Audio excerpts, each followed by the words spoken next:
And sorry for the delay. I was attempting to stream at both YouTube and Twitch, but unfortunately it just did not work out. It turned out to be a little bit too complicated with my current setup and with how I would need to handle monitoring chat at both platforms. So for now, I'm just gonna continue to stream it to Twitch only. I also need to check my Twitter and make sure that everything is set up properly. Just me trying to do the process of very good. Excuse me, sorry, soda burp. Me trying to do the process of trying to make it so that I can stream to both platforms, and it caused me to disconnect from Twitter when I was trying to disable the feature at the end. But today we're going to be making some more progress on 100% completion. In this stream, we will be finishing up this area and clearing out this area. Afterwards, I don't know if I will be doing Sequence 8, but I definitely do want to get some hunting done. And I want to finish getting money to upgrade my ship. Let us head to our ship. And we'll go ahead and do our usual thing at the pirate fleet.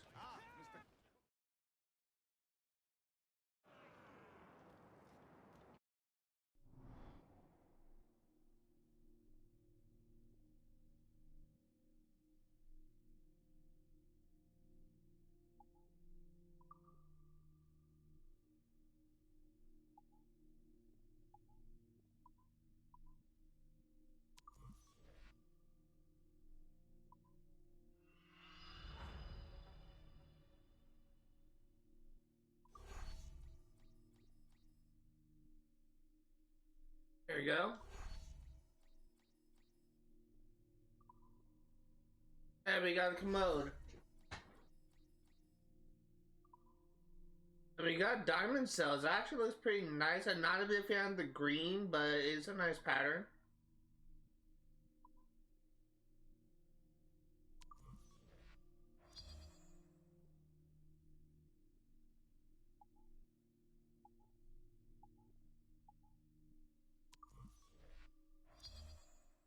You definitely do need a new Man of War. Maybe we'll get in this stream, I don't know.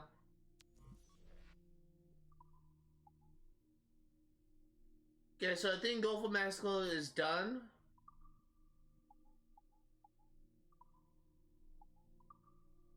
British colonies is done. I actually know that was Southern something colonies. Southern British colonies, we just did Eastern British colonies. Canada is done. Bay of Biscay. This is new.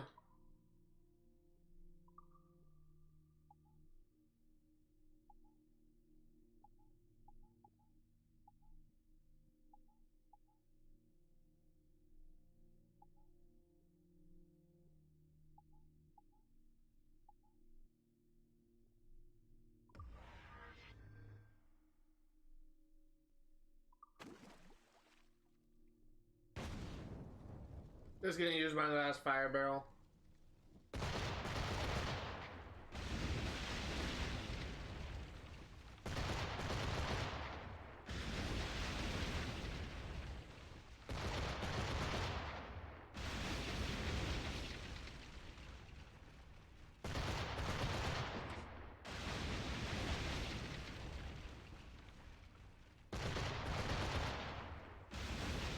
Oh god, we almost sunk it.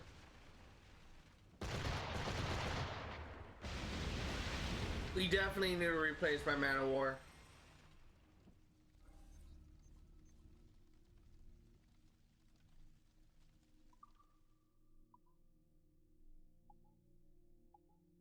Let me replace repair.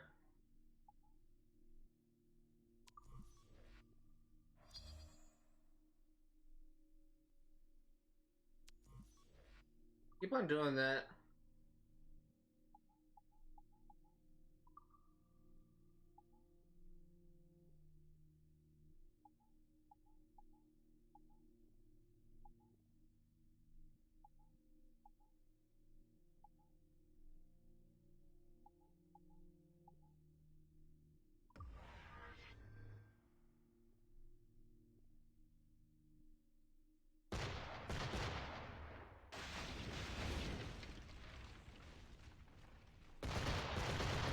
Do not like how they're faster than me.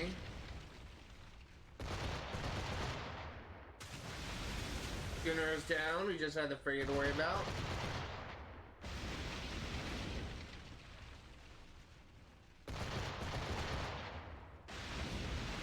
And frigate's down.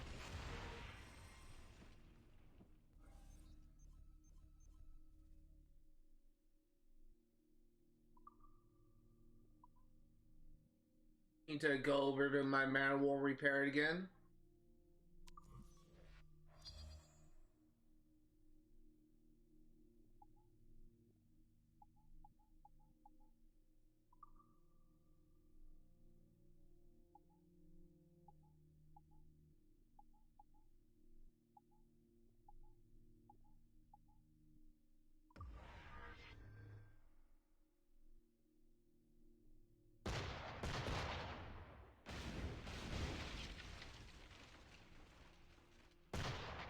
Gunboat is a little bit fast.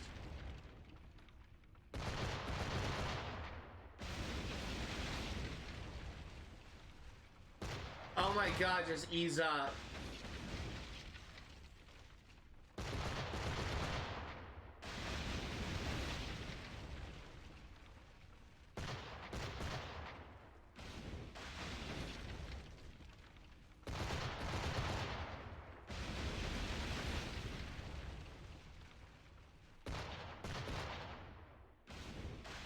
Luckily, it doesn't do that much damage. I'm not really too concerned about losing this.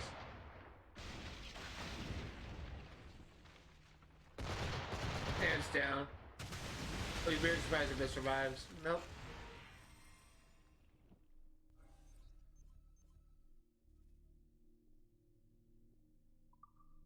You need to go back to my Odin and repair it.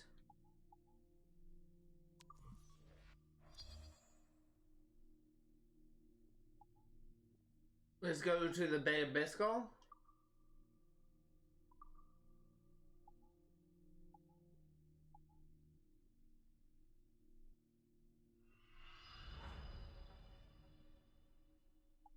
Hungry Corsairs.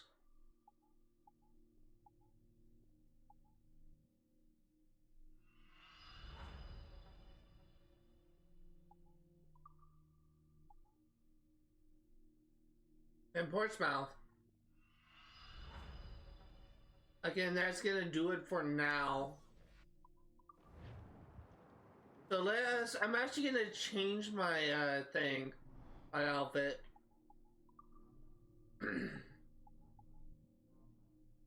Let him go back to the privateer. And let's also go ahead and we will check our ship. Because there is something that I want to get. At least I want to try to work towards. We need 500 metal for a broadside cannon upgrade, which I'm going to go for. I think I'm not going to go for the elite hull and the elite cannons just off the bat. But I do want to get the second to last upgrade for the cannons. I also want to get like a better chaser and increase the level to my thing, which I can actually get now. Beyond that,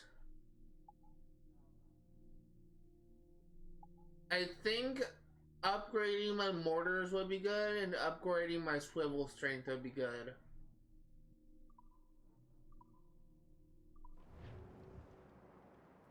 So let's head out and we will go and do the remaining collectibles found in the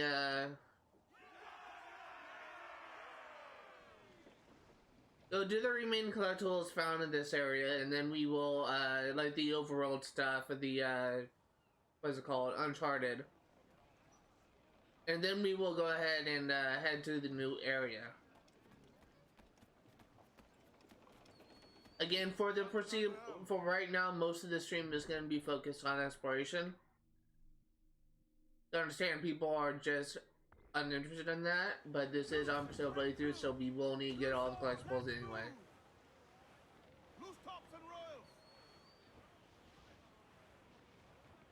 I will say I've been having like a really shitty past couple weeks. Things in grad school has not been kind of going well for me lately. Last week I submitted an essay, and I did not do too well on that essay. I did not outright fail it. Technically, I got a passing grade, but I will definitely need to revise it if I want to actually do better in that class. And this essay, I actually got a C on. And for those of you who are unaware, well, C is not technically a failing grade for the master's program. It does kind of lead people to be curious because it's generally kind of, if you get a C in a class, your advisor will need to talk to you and make sure that if you are struggling, if there's anything that they can do to make sure you succeed. Because a lot of people don't really know this, a lot of people don't really think about this, but grad school is actually a lot more serious than undergrad. Anyone can get a bachelor's degree, anyone can get an associate's, but really graduate level courses and doctorates are kind of what separates the boys from the men, so to speak. And while this is kind of like a bit of a dated it's kind of a dated expression, and it's probably not really that inclusive. It does still work.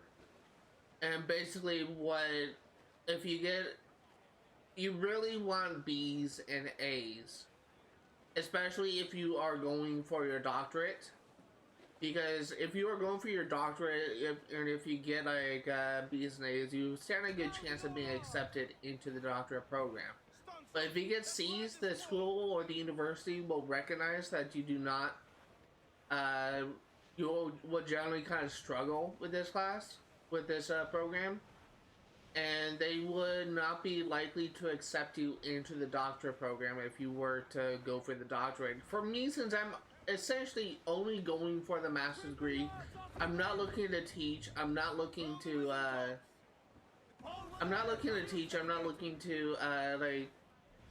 kind of lead community or whatever. I'm essentially just trying to get a master's degree so that I can stand a better chance of getting a job as a writer in a video game company.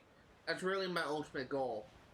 But, so I don't think that getting a C in a class will be the end of the world, but I would much rather prefer a B and an A to a C, that's for damn sure.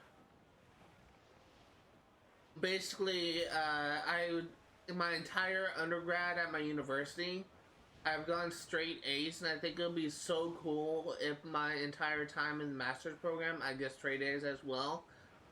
As of right now, I think I am making decent progress towards straight A's. I do kind of have like an uphill battle at this point with 2 of my classes, but I think that I will definitely like finish with an A in my creative writing class. But I definitely need to make sure that the stuff that I submit, the essays and final projects I submit for my other classes, is the best possible thing that it can be, which that would mean I need to go to a tutor to have it looked at. And that's going to be a little bit difficult. I also recently turned in like the proposal for my literature class, which was not actually as good as it could have been. I did not realize when I submitted it that it was kind of reading more as a history proposal or history assignment rather than a English assignment, which I didn't really intend. So my teacher gave me a B on it, 80%, solid 80%, which is like a B minus, which is passing, and it doesn't technically need to be revised. But I do need to rethink about how I'm going to handle that project going forward and what approach I'm going to take on it. But I will say, like, the past couple weeks have been a wild freaking roller coaster of emotions for me. Simply because of the fact that I honestly don't know if how things are going to go from this point forward. I would definitely need to work harder for my classes. I would definitely need to like visit a tutor and writing center at my university and make sure that my thing is perfect or flawless, or near perfect, I should say.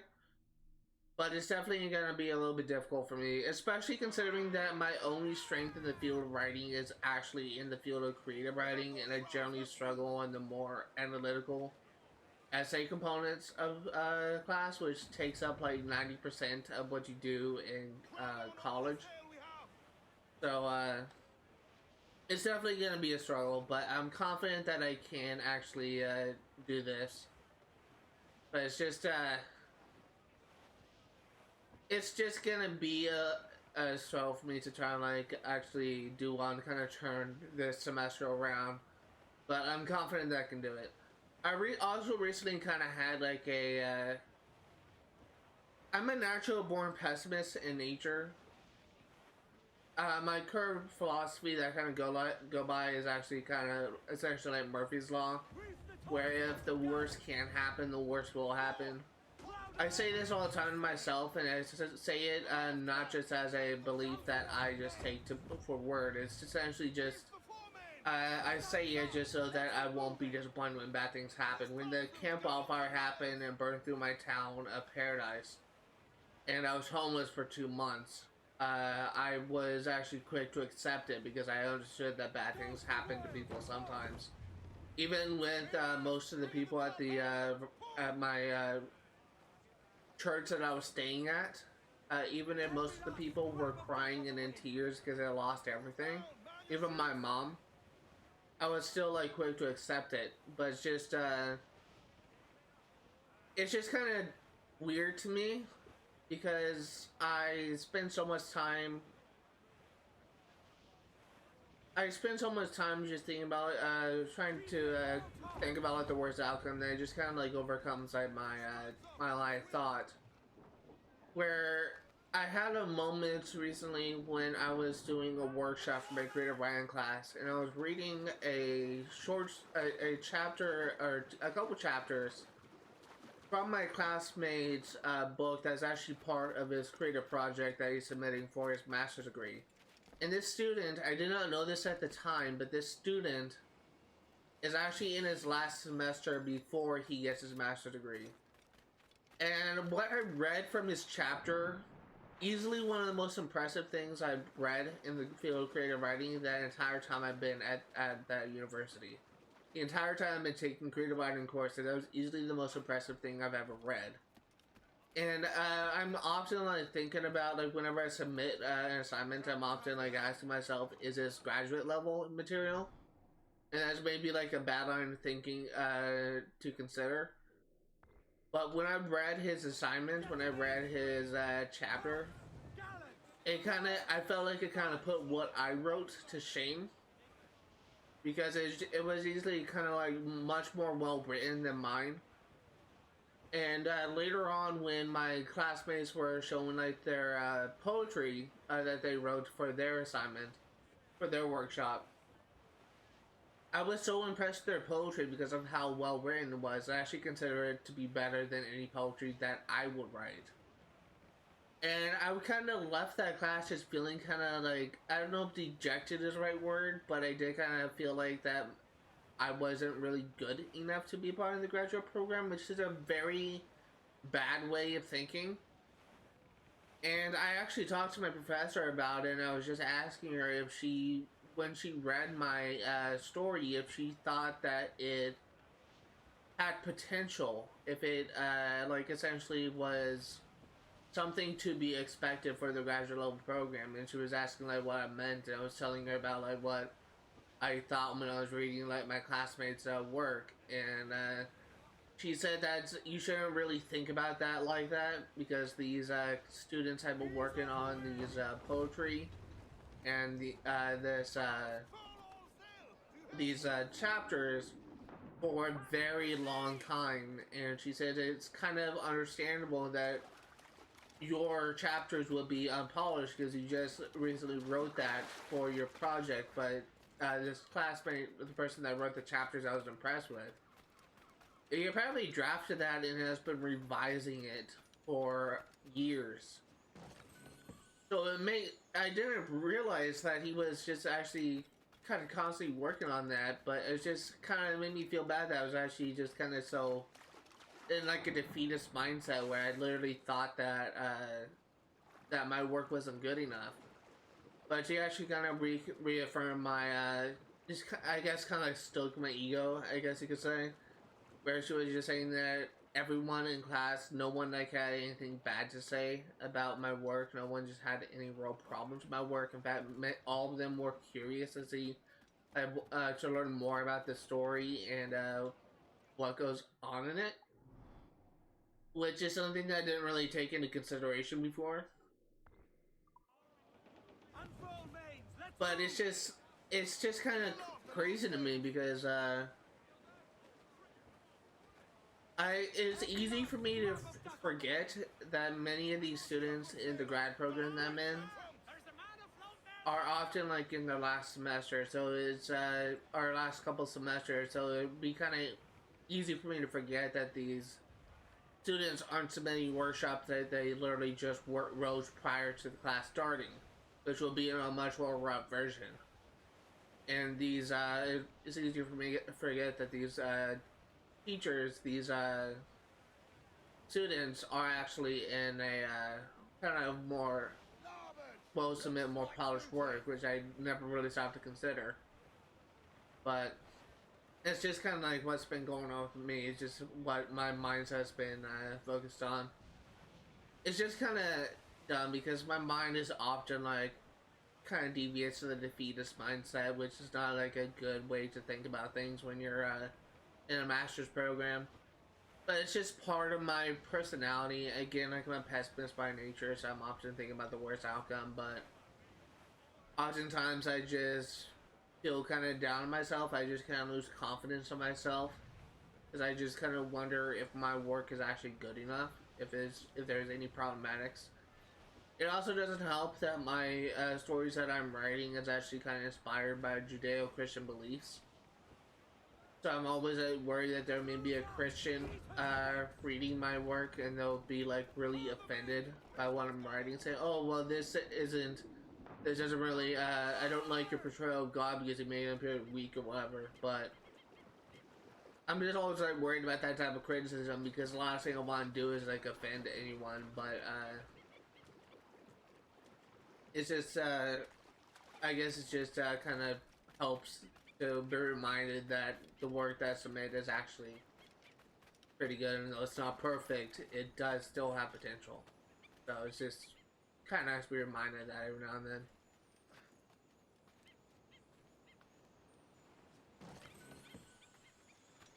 Almost got all the chests in Uncharted, 34 and 46.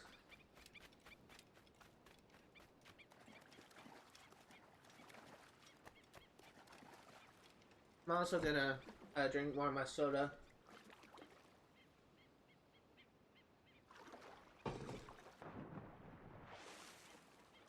As a reminder, I'm currently working on a book series that will be a trilogy of trilogies. That is essentially like a variation or a fictitious like fantasy variation of what heaven and hell could be like. And essentially the basic premise of it is basically picture the like the FBI of heaven that goes down on Earth to fight demons to protect humanity, while essentially operating in the shadows like unseen by the human eye. That's essentially what I've been working on, and I've been working on this, developing the story since 2018, and book 1 is very near its finished product. And I'm hoping to have the book published by the beginning of next year. And if possible, if I get accepted into the gaming industry, it's possible that this could turn into a game, or even like a TV series. I don't know. I feel like it has like a lot of potential to be like a bunch of different things. But if we go the game route, I kind of have an idea of like what I kind of want to do with it. But it's just at this point, it's just like a pipe dream because I'm still not yet ready to work towards becoming a game developer. But it is essentially my end goal. And if I make it into like the any game company, I may be the only content creator that is actually active in the gaming industry, which will be just insane.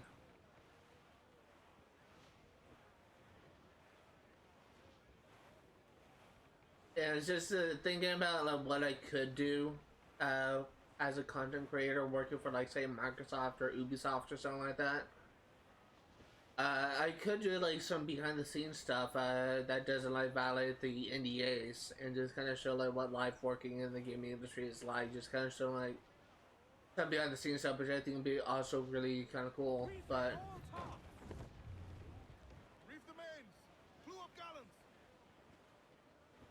I'm honestly kind of at this point again. It's just a pipe dream. It may not even happen. It could be possible.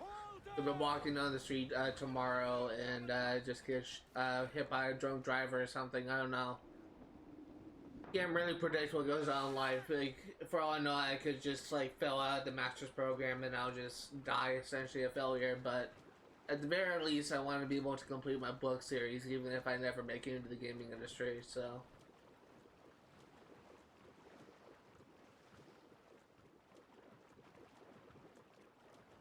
At the very least, sometime soon, I will be an official published author with the published book under my name.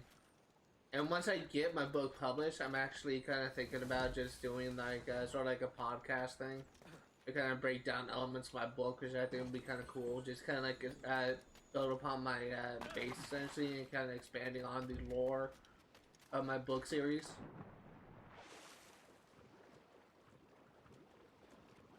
But again, at this point, it's just a pipe dream. I still have not even finished my first book, although it is close to about halfway done. And honestly, if I can find time to work on it, it shouldn't take me that long. Maybe like a couple days to actually finish the drafts for each chapter. But it's just, I still like have to do the editing process. I still have to do any sort of revisions to any characters.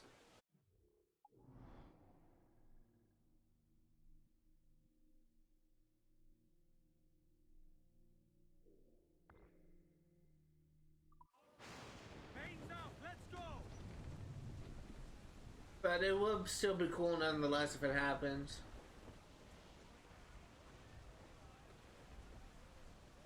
It also is kind of interesting to me because of the fact that my grandma, who is dead now, is also a published author. She wrote a book called Murder in Oregon, Murder Once Done, which is like a mystery book, mystery like crime novel.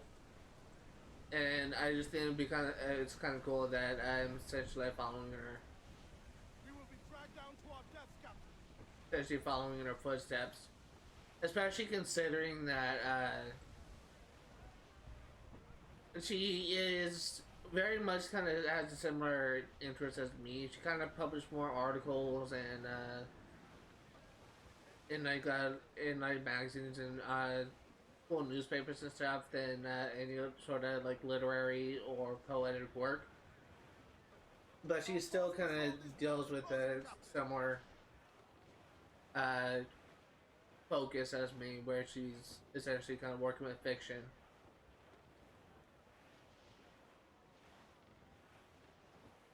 I just kind of wish that she would be alive to actually kind of be able to see me when my book is published. But she died of dementia, dementia a couple years ago, which is sad. But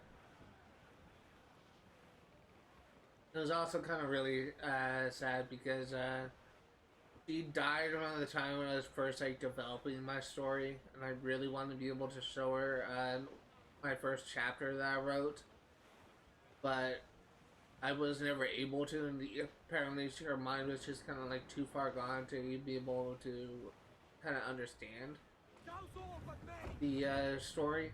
But it's just something that I would have liked to be able to have her experience, just to be able to see what I'm doing.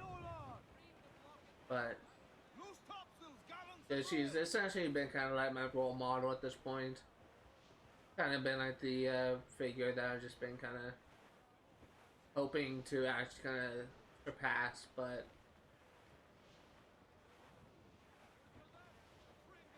probably watching down from wherever she is.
you go, got it. They're on the ball line to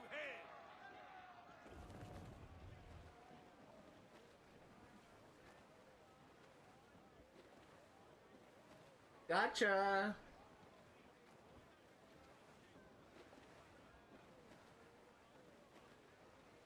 That wasn't that bad. I don't know why this fort was kind of weaker than the other one I did. I think the other one had like 6 defenses, but it's fine. Scouts, all sail! Hold down and crew up! Furl those men!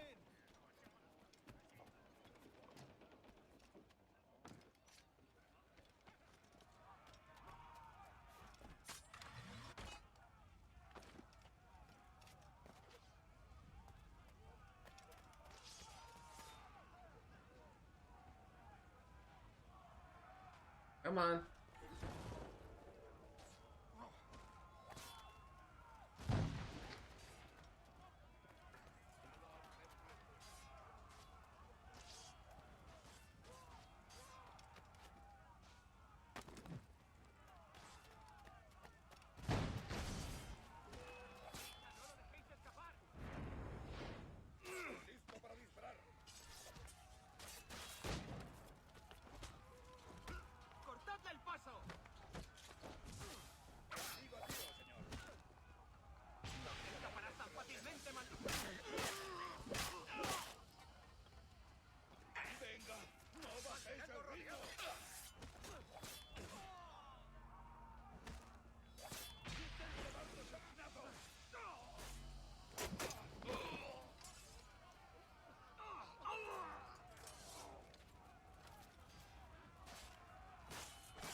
Okay, we almost died there.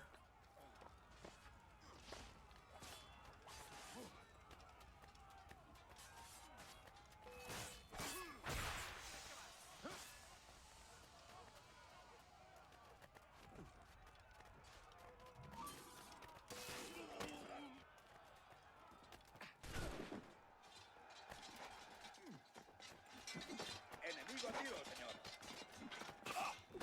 Podría darle entre las cejas.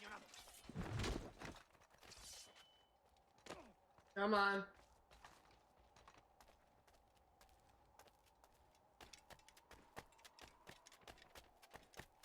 ¡Allí está! You're dead. I know why that guy was running.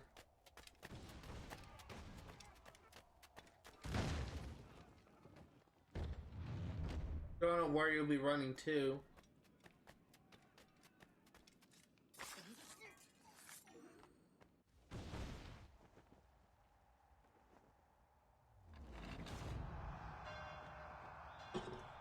Now I'm out of a soda. I think I'm out of like orange soda, period. I think that was my last case.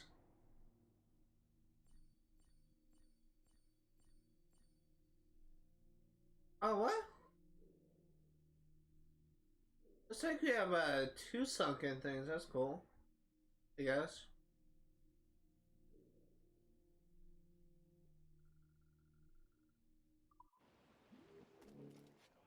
Alright, well, let us go ahead and get the collectibles found here, and then we will do the naval mission.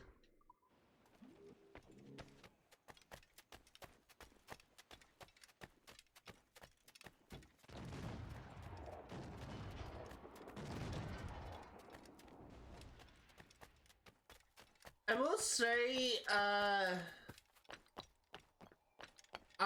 just kind of, great English. I kind of realized that I'm actually, when I started the stream, I was actually like at the same percentage as one of my friends who actually kind of hates this game with the burning passion, considers it to be the worst Assassin's Creed game.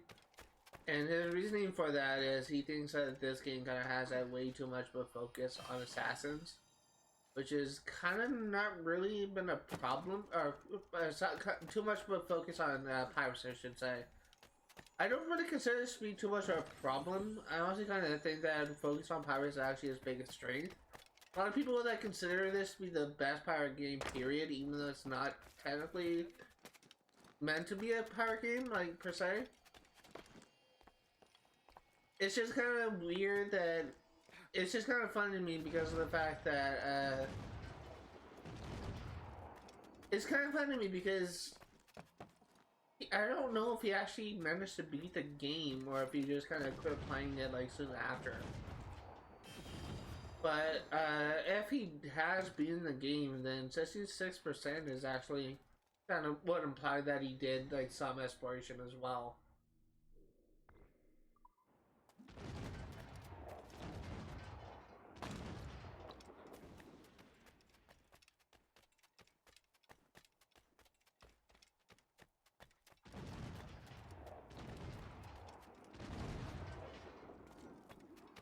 Tan cansado.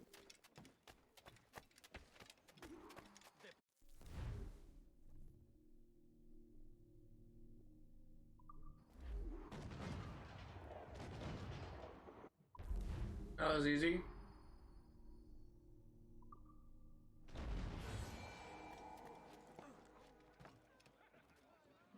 Okay, so let us, before we head to the underground wrecks, the shipwrecks I should say, I actually kind of want to do the town first. Captain has the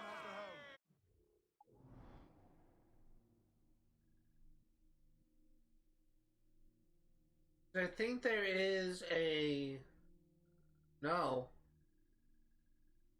Actually, I think there is a mission there. Let's go ahead and fast... Yes, there is. I see it. Let's go ahead and go to Grand Cayman. We will 100% this area. Let's look at the Shanty there as well. Excuse me. We will 100% this area, and then we will kind of focus on the assassination, not the assassin contracts, but the Templar missions. And this will actually be my last Templar mission before we should be able to get the Templar suit.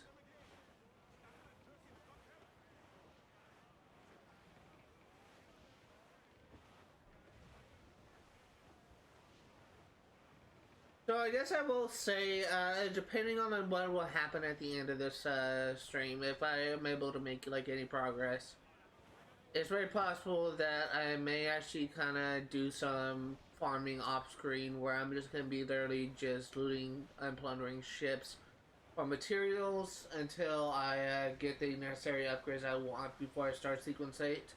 I would likely start Sequence 8 at the start of next stream. Well, I will likely start Sequence 8 next stream, but I do want to make sure that I'm best prepared when I go into that sequence first. And I think that once I get the upgrades that I actually want, then I will be in like in a good position to actually start it. Because we will actually be kind of doing some pretty difficult naval missions. We will have to face a man of war. We will have to face a... I think we're actually going to face like a prisoner of war. I think this upcoming mission may actually have a part of the game that I essentially... I think this mission segment actually has a mission that I essentially gave up on last time. First time I played, I should say. Which, if I can get past this mission, then this will officially be the... I will officially kind of pass the point that the furthest I've ever gone in this game. Assuming that I did like every... Now rank 5 in your friends list for Deadliest Assassin. Must tread lightly.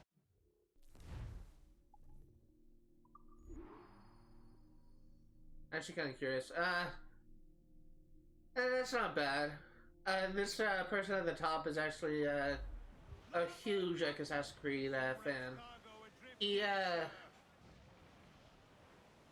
honestly kind of... I feel like he's been playing Assassin's Creed longer than I have. But, he's honestly, he's kind of one of those people that he just doesn't like to, like, give out, like, his name of all things to anyone that, that he talks to, so I don't even know his name. So whenever I talk to him, I just refer to him by his gamer tag. But he's plays a lot of Assassin's Creed. Which honestly, though he plays a lot, he doesn't often go for 100%, which is kind of surprising to me. Like, I think in this game, like, under stats, I think he's at like 70.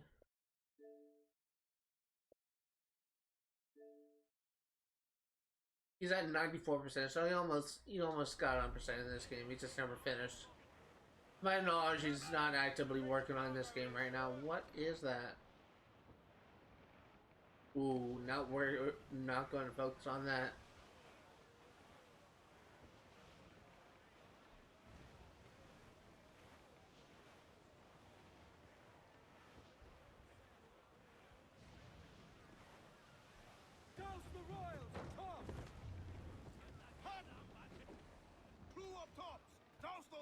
Okay, new area, Grand Cayman. I was actually kind of wanting to bring this up last time, but I wonder if this is the actual area for the Cayman Islands. Which I think is actually a location in the Caribbean. I'm assuming this is like the same location. I don't know. But it'd be kind of cool if it was.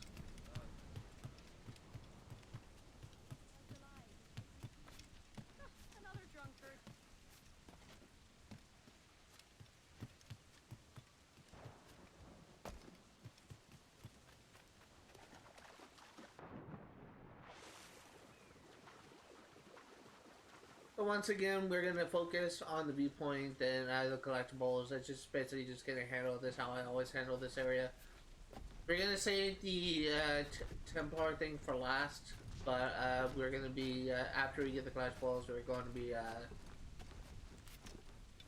doing the assassination contracts.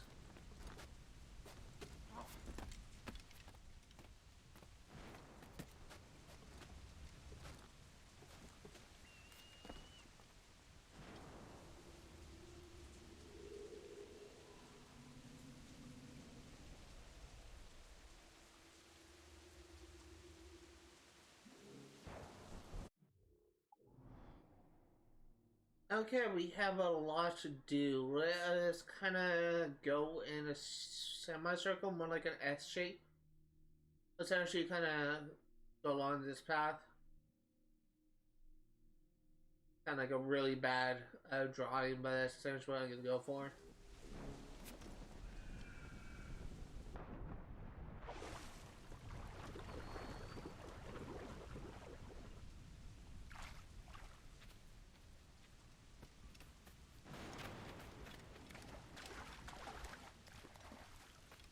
There is a chest over there.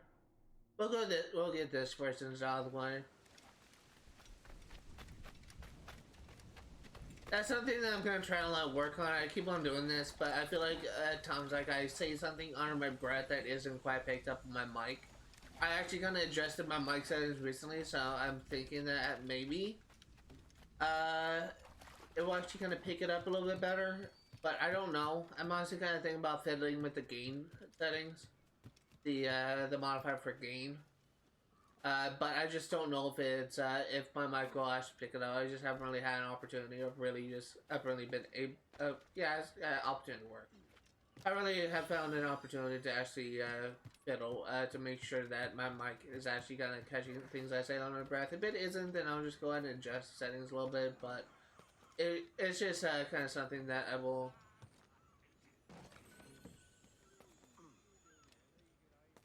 I'm actually gonna wait here for it to come back. I was not ready for it. I guess I would just say that a lot of people just don't really understand or just assume that they just kind of assume that it's easy to actually stream, to actually just hit a button, stream, and commentate, but it's actually kind of difficult because you often have to think about like what you're gonna say and what actually trying to focus on more providing commentary on the entertainment. which can be a difficult thing to do that you only get better with practice. But it's just something that I've been constantly working on, something I've been constantly trying to improve. And right now, my biggest problem is having a habit of saying things on my breath that does not get picked up by my mic. I'm using a HyperX Quadcast, which is one of the best mics you can get for streaming. It is omnidirectional, which means I could be just standing by my computer saying something, my mic will pick it up. But though it is a good mic, is still kind of reliant on the loudness of sound, I guess I'll say.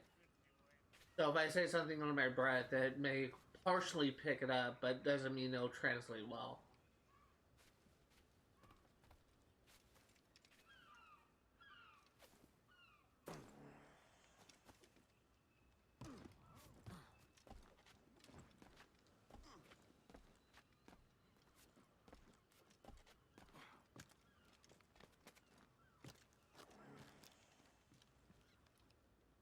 I did not know what's down there. God dang it.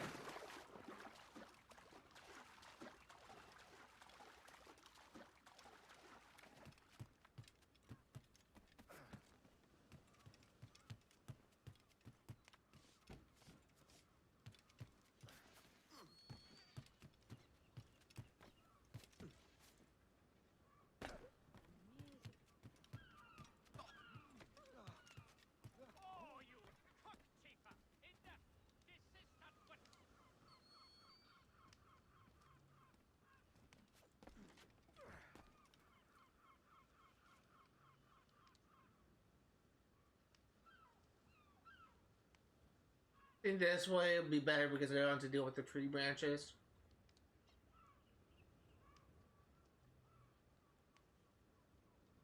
I thought it was on the roof, so that was kind of my bad.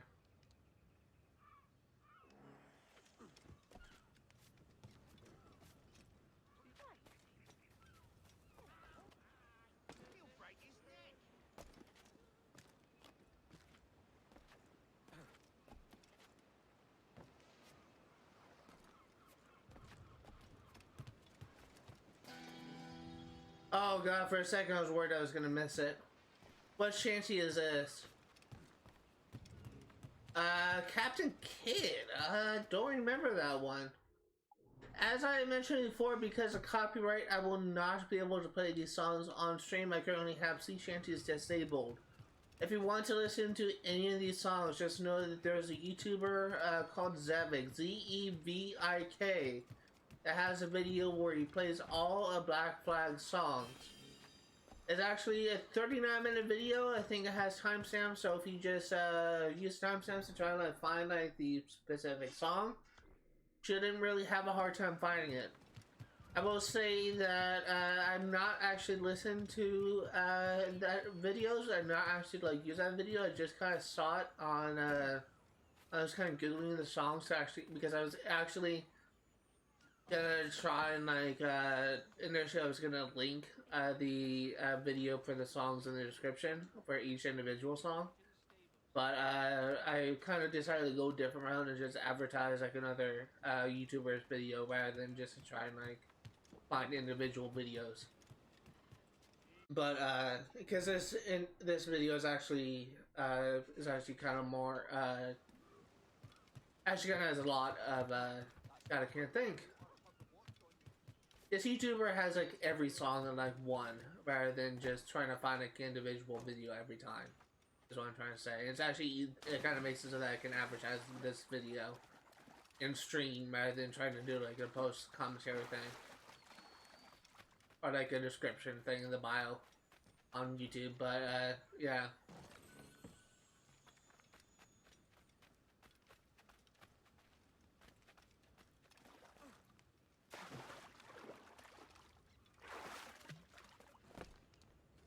I will say I do kind of wish that I'm actually able to play sea shanties, because I do kind of admit it is kind of boring to actually be able to actually play the game without music,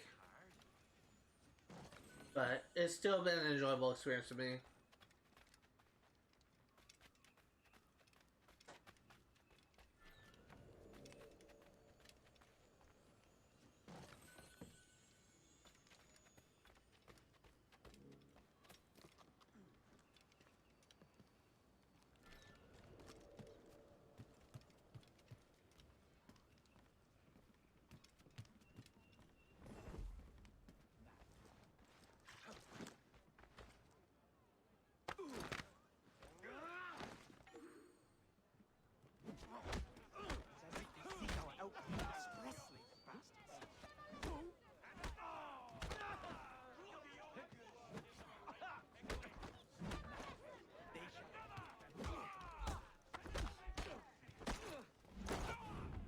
There we go.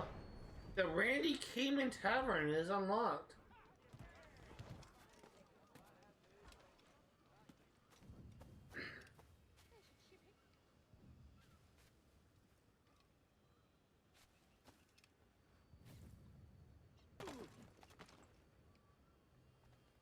I see. I'm done.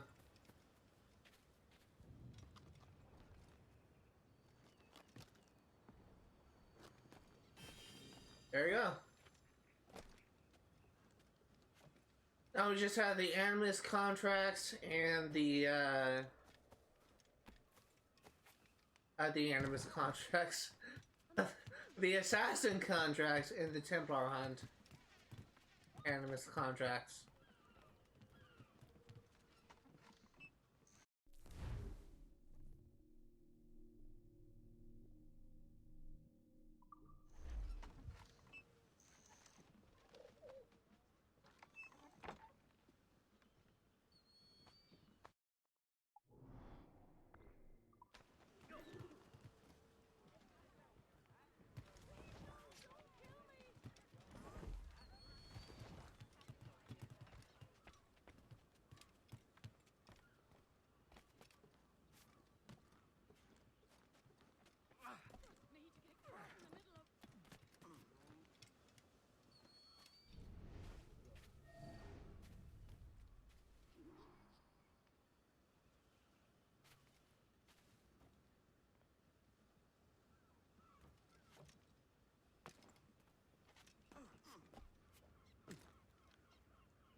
There you go.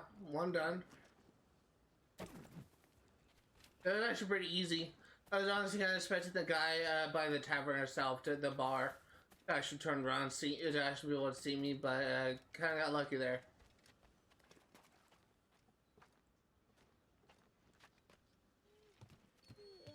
Next up,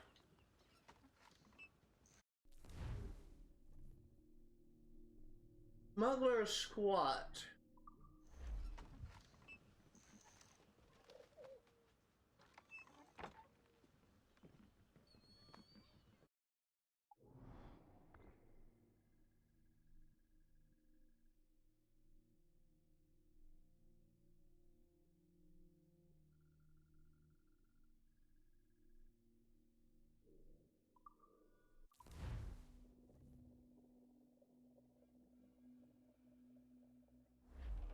Loose mainsails! Clue up! Clue up! Ahoy aloft! Bring it all in! Enemy making for us, sir! Man of war, sir! Spanish ensigns! Seems to be alone, sir! Let out some sail! Stunsails out!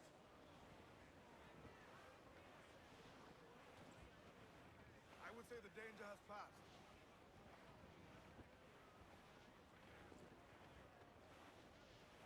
Okay.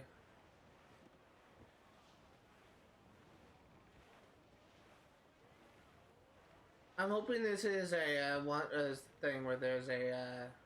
I don't think it's gonna be the case, but it kind of would be nice if this was a location where you just do like a naval combat thing. But I think this is actually gonna be somewhere on the mainland, which is unfortunate. But what can you do?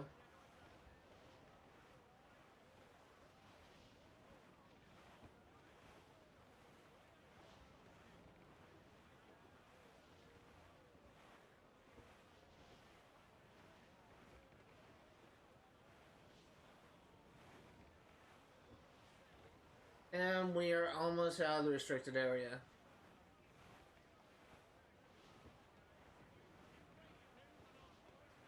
Starboard!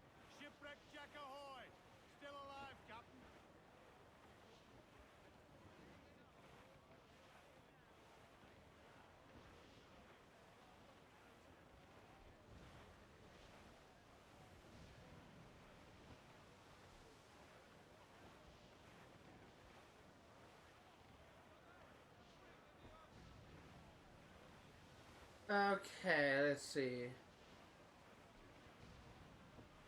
What's that flashing light thing?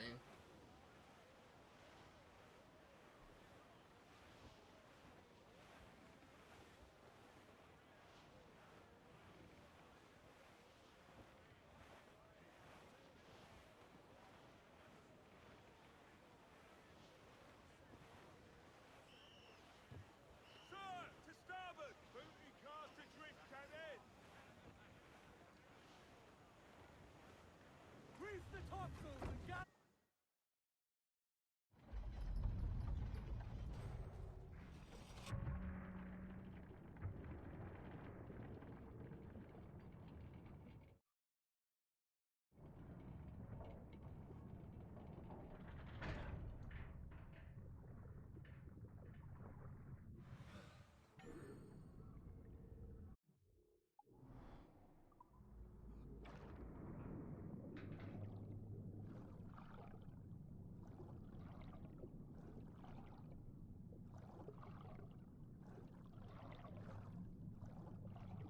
This is my first underwater smuggler stand, so this is interesting.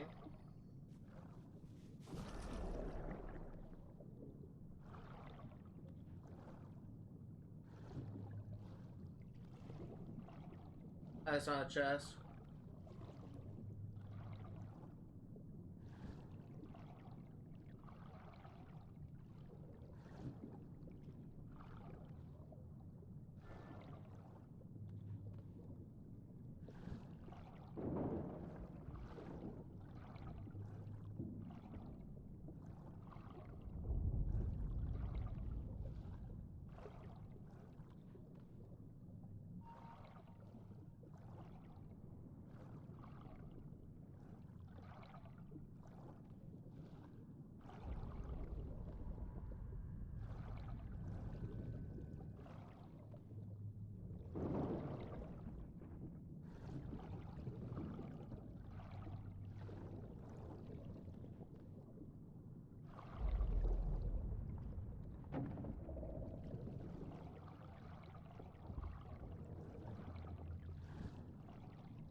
I'm gonna drown.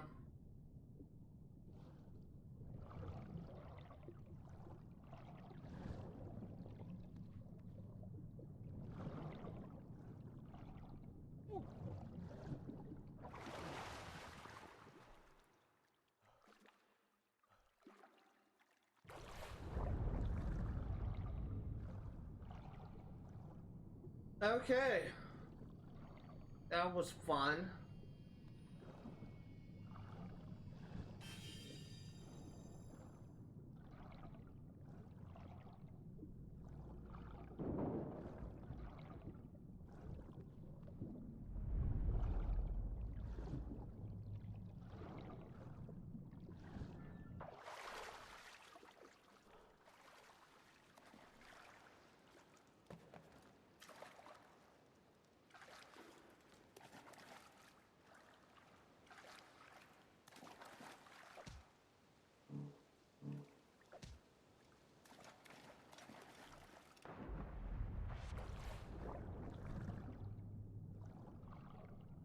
What now?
Okay.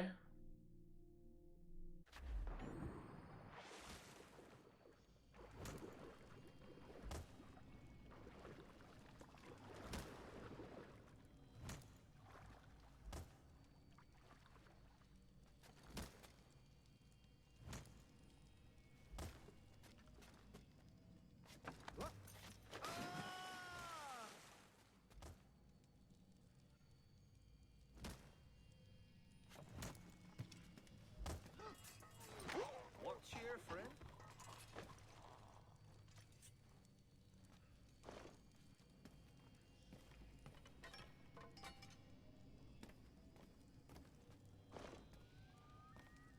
Okay, now that we have a weapon.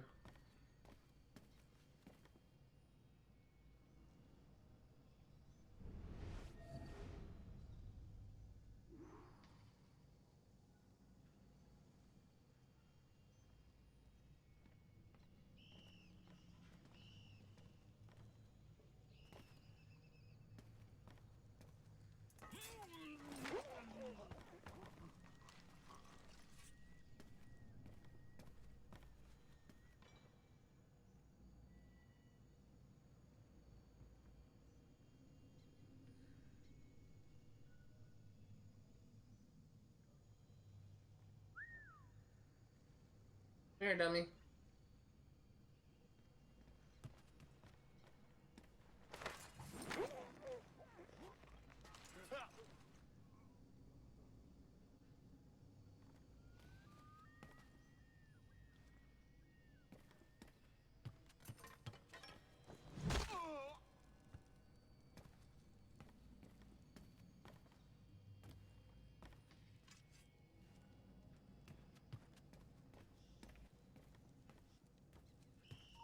Hey, stop there! There we go.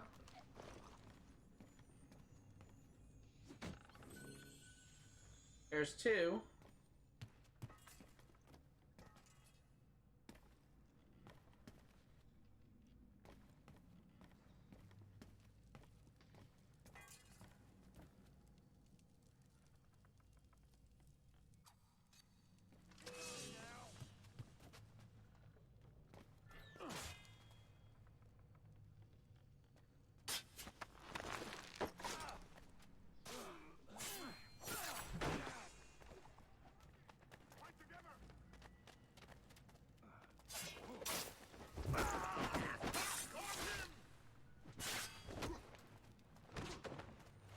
And done.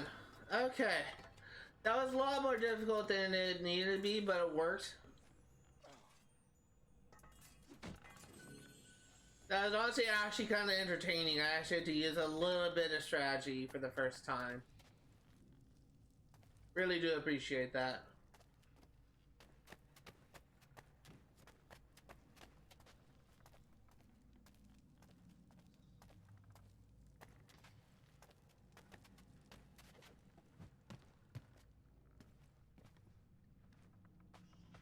For once, it is not as simple as just pressing B and X. 992, 422.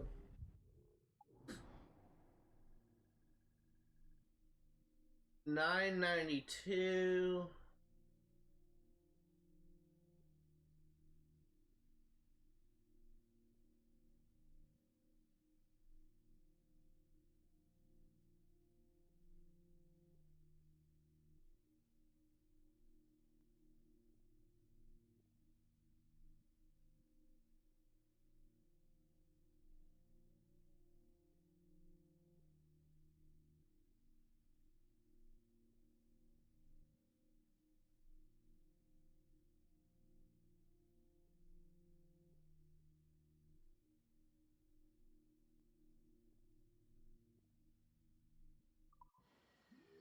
Am I reading that wrong?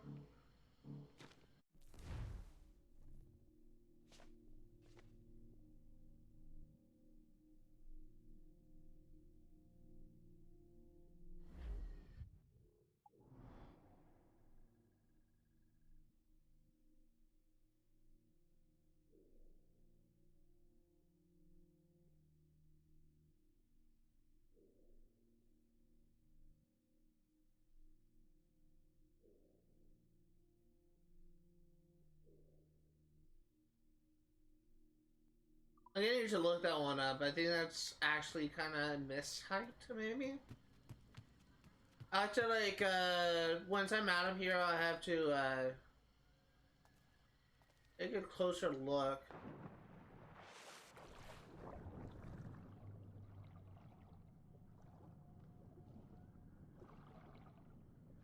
To see if, there's actually something that I'm missing.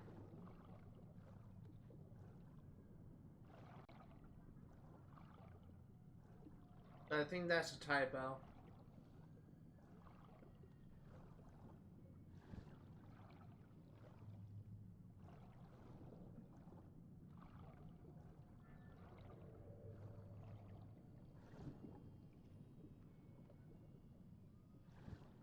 Stop.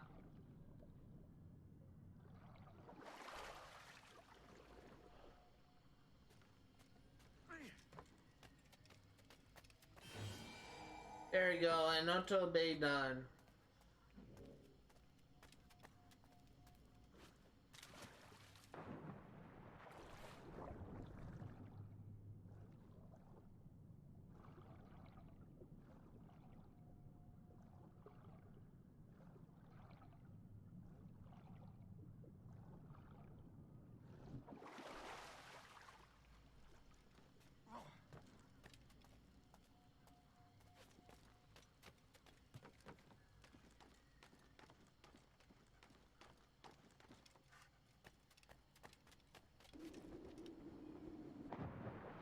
That was fun. That's actually really fun.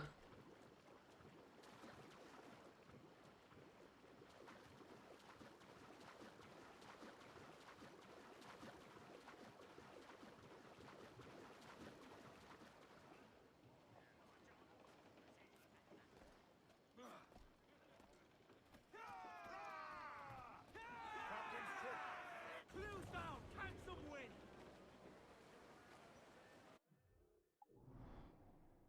Okay, so that is done. Let's actually try.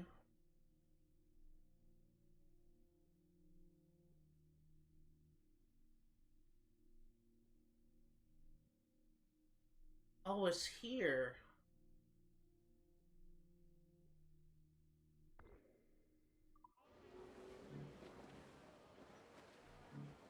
Trim us off the wind! Get the mainsails into the wind! Man your stays, we trim too. Fall all! Hold on.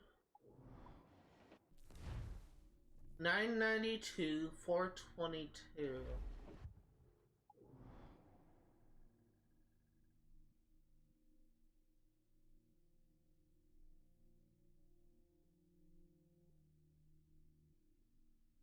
You know what I'm beginning to think? I don't think that I have access to this location yet because I was actually doing some scouting ahead just in case I do have time to do the main missions. And it said that this upcoming mission will actually place us on a location that does not actually exist yet. So I think this actually might be that location. So we're actually going to hold off on doing that for now. Let us fast travel back to here.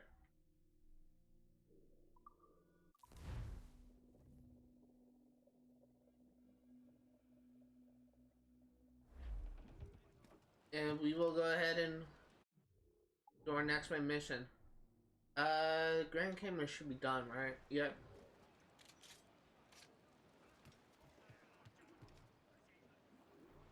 Opia, and how are we today?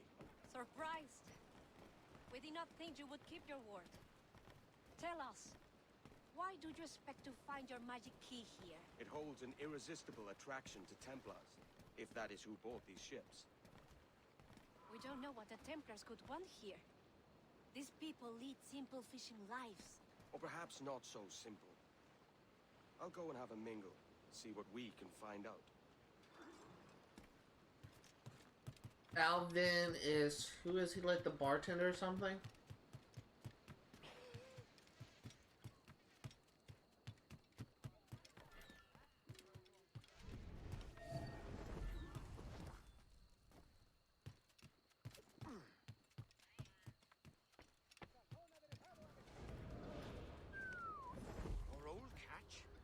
have made a fortune. I did. But you know, this is exactly why they call me the King of Fishermen. Who calls you that? Oh, don't be jealous. Jealous? I'm not jealous. Upon which it ends like You best do as he says. What up? You feeling? Really? Why didn't let me?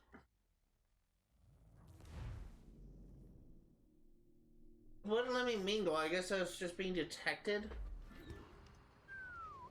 Your old catch? You must have made a fortune. I did. But you know, this is exactly why they call me the King of Fishermen. Who calls you that? Oh, don't be jealous. Jealous? I'm not jealous.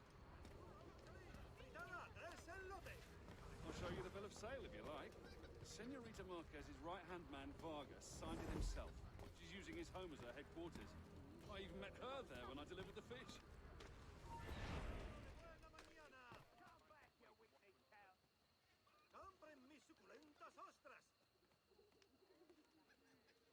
Come on. Stop.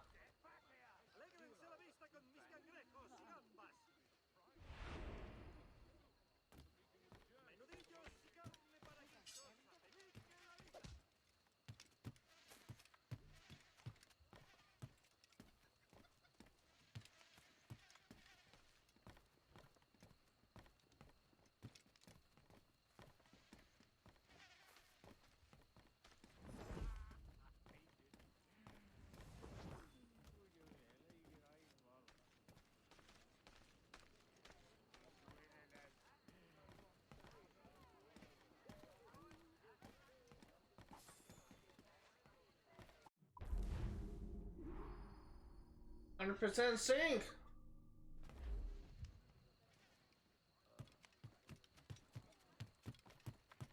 I don't know if anyone, I'm sure there's a lot of people could be watching this. I can't remember Assassin's Creed 1, but there's pickpocketing missions in those games are just kind of a little bit annoying because there's just so many of them, but... Were you successful? I kept overhearing this name. Marquez. Friend of yours? Her name matches that of the man who destroyed our village. We fought and lost, but the leader did not live to enjoy his victory. You think this woman is related? If she is, we are not safe. The bill of sale we stole gives the address of a man in her employ. Vargas. I know where it is. Let's pay the bait boy a visit. Find out what he knows. Follow us.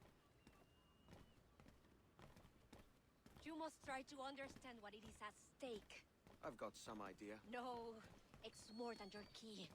There are those who say that Taino are already extinct. We will never be extinguished. Our fight continues. I'm actually kind of interested to know more about this character. I know she's probably never going to be mentioned again at all in this series beyond this quest chain. But OP kind of interests me as a character. Home of Vargas. Hide. We'll use the element of surprise to our advantage. You must hide. Hola. State your business. I hope for an audience with Senorita Marquez.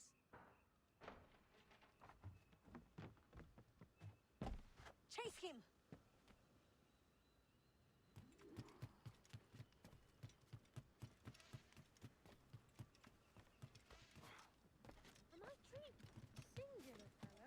You'll end up in his bahookie.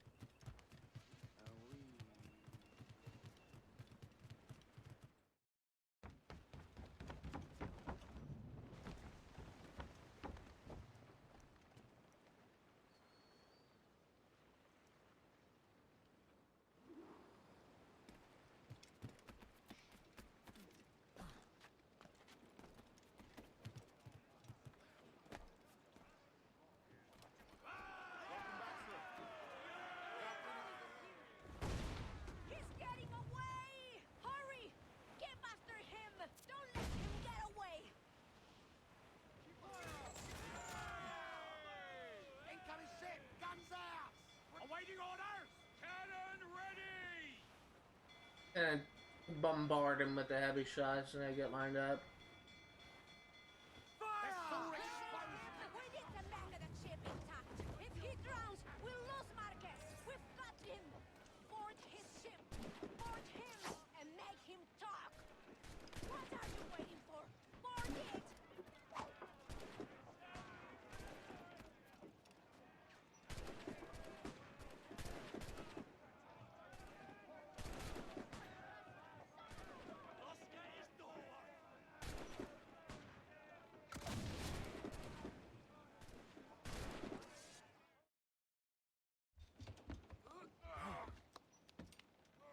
Out with it, lad. Where's Marquez? Why is she here? She's already left for Juventude. Find her there if you must. Her army will teach you a lesson. Who went to this island of our enemies? If Lucia Marquez has gone there, it is certain we are her target. How many enemies do you have?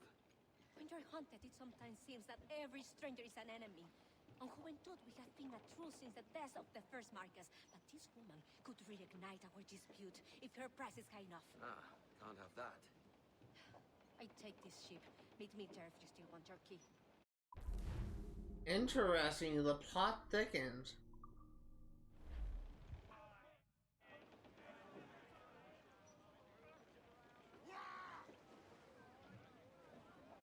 So where's this next mission?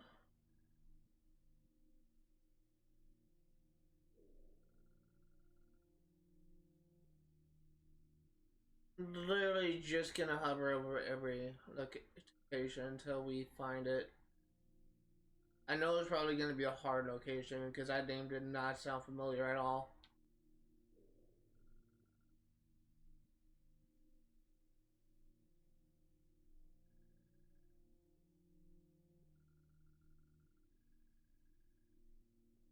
Apparently not.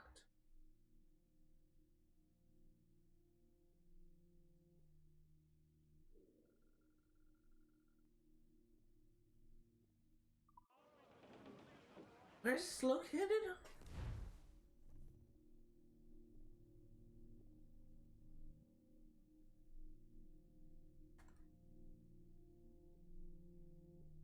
Can I even do this now? It's just...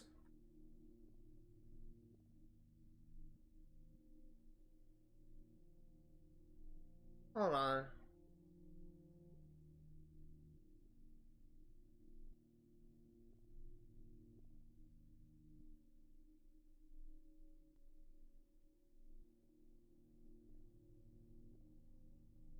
Can I even do this now?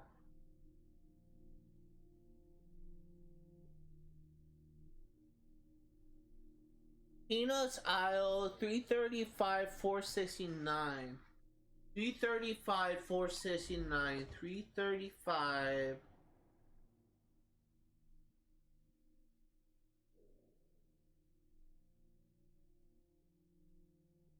And Peanuts Isle sounds familiar.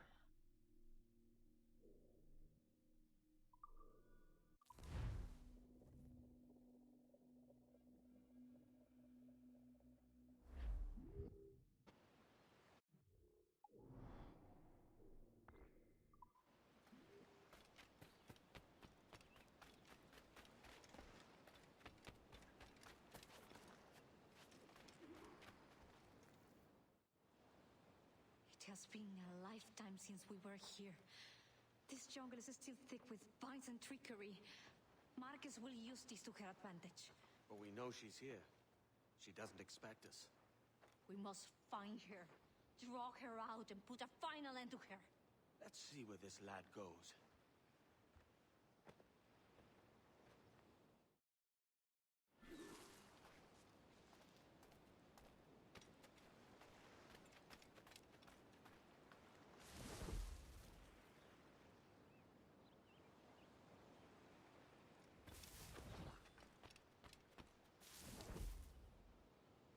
Another telling mission.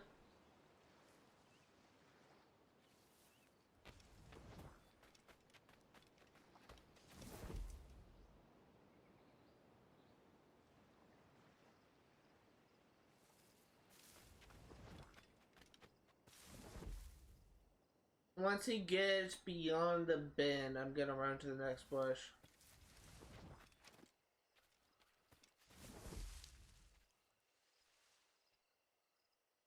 And turn around. Hold it.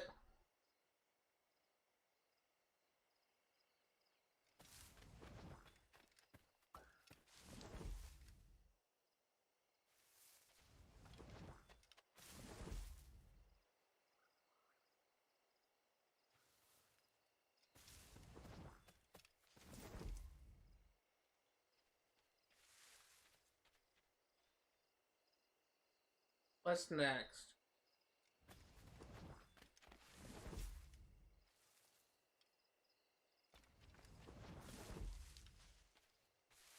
Then turn around.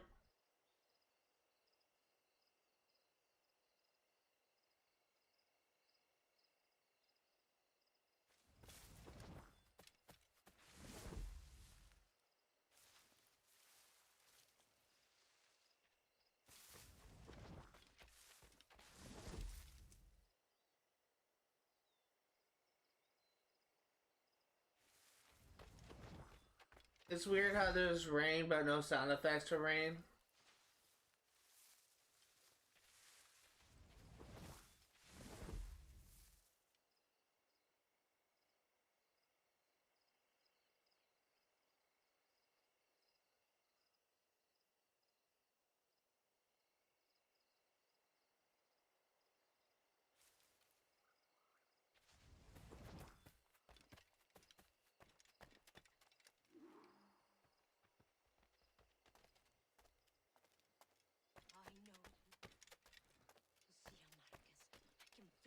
She must be hiding.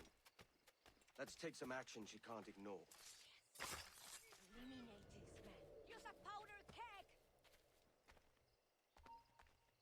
Alto ahí!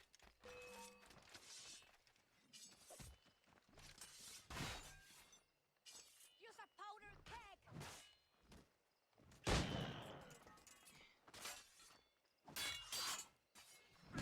¡No le dejéis hueco!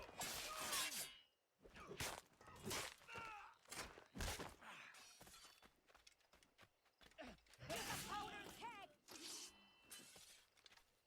More are coming. Take them out. Corner her. Make her fight alone.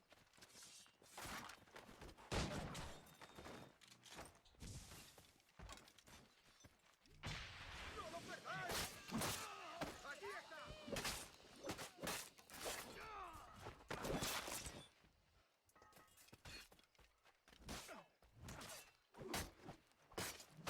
Behind you. There you go. Lucia Marquez. If it's us you're after, come out and fight like a woman of honor. Go after her. We will keep her attention focused here. But be careful. She does not detect you.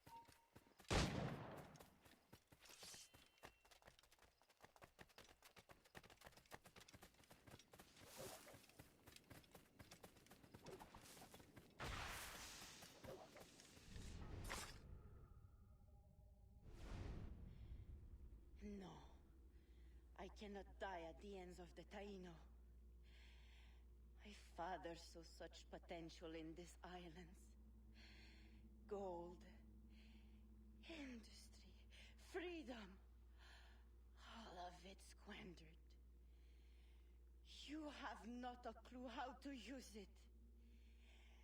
He could have brought you wealth. You believe we wasted freedom of being free? You die a prisoner of your Templar Moors.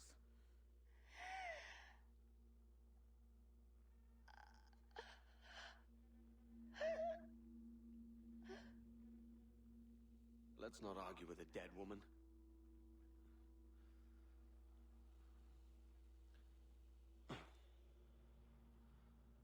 Here's my prize.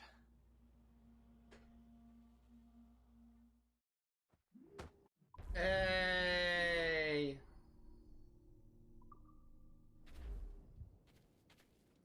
Now we can get that Templar armor.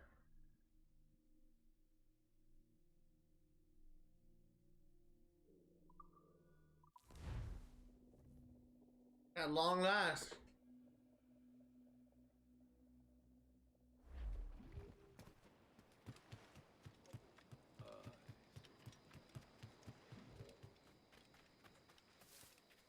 Okay, so what's gonna happen next is we're gonna finish cleaning out this area, and we are actually gonna do some spear fishing, try and get some materials for God, I can't think. To upgrade my stuff. I want to get some health upgrades, and I want to get some health upgrades, and God, my brain is dead.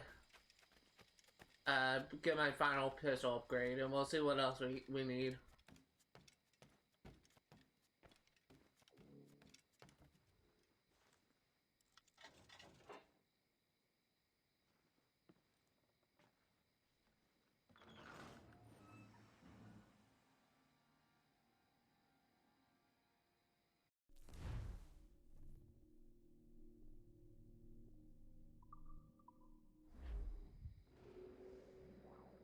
Let's see how this looks.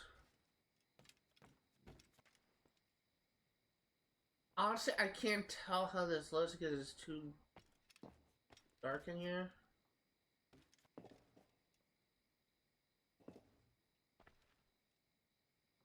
Honestly, not that bad. I think I might actually wear this for a while. I like this more than Pirate Captain, actually.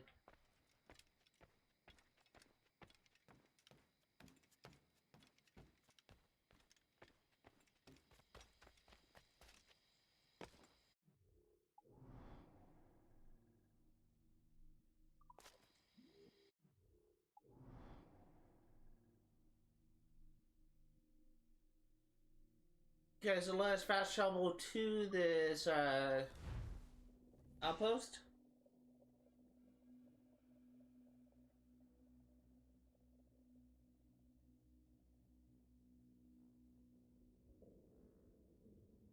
I will say something that I have been considering is extending the amount of time I stream from 3 hours to 4 hours. That's because at this point, my highlight of the week is always being able to play these games. And I feel like I don't have enough time to actually make enough progress now. I remember when I first started, I labeled my streams as 4-hour live streams, but oftentimes I was just not interested in playing these games longer than 2 hours. Now that I'm actually starting to enjoy myself playing these games more, I'm actually looking forward to streaming these games more. I'm honestly kind of considering streaming for 4 hours instead of 3. If I do this, then I think I'm going to actually change my live stream settings of my live stream times from 12 p.m. To 4. So I'll end at the same time, but I will start at an hour earlier. If I do this, then it's very possible it could be possible that I may forget that I said for an hour earlier, but I don't know. I really don't. I'm gonna have to wait and see, and just for me to decide if I actually want to go down this route. If I actually want to stream for 4 hours. Because honestly, I feel like that 3 hours is still pretty long, and I'm still able to make this amount of progress. It's just we're not able. It's still gonna take several streams for us to complete a game, but sometimes it's double digits, sometimes it's less. But I do feel like I'm actually able to make a lot of progress, regardless of whether I stream for 3 hours or 4. But the goal of my live stream isn't just trying to keep. The goal of my live stream series isn't to try to complete the game in the shortest amount of time. It's just to make a little bit of progress on games I have abandoned for one reason or another, every single week. Something I will say is, next semester, spring semester, and it's very possible I may have a Friday class. If this is the case, I may have to change my stream schedule.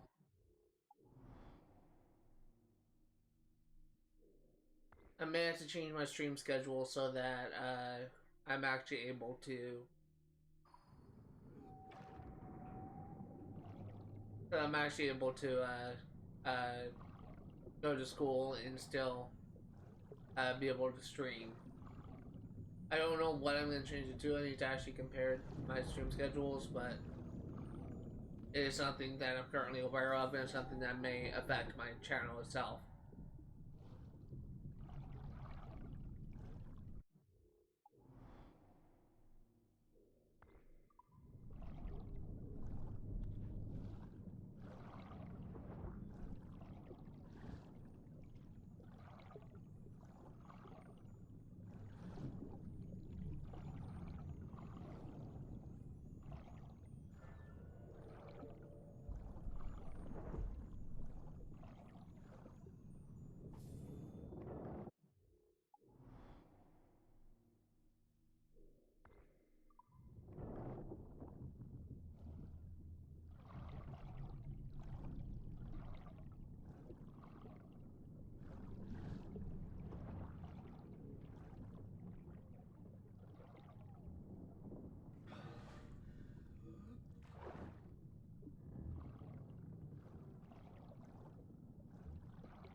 Okay.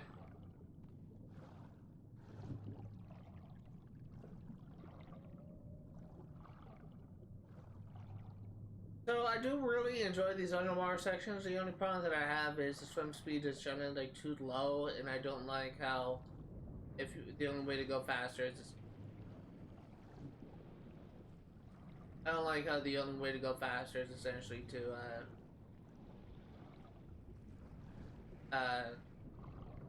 it's essentially to just press A to lunge up.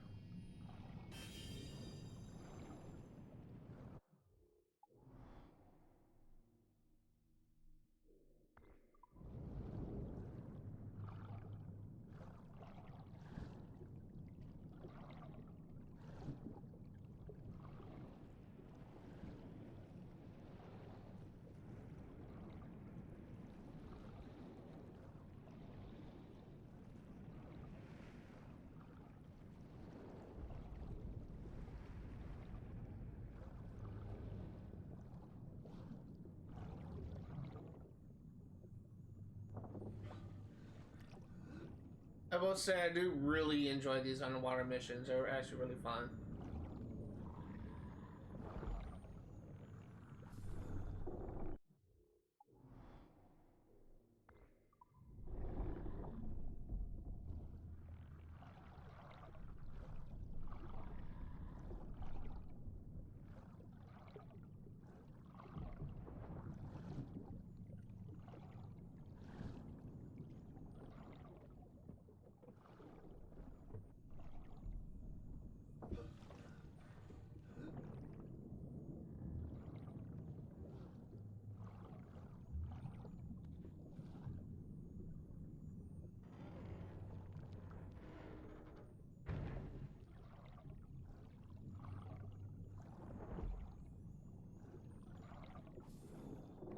There we go, another chest down.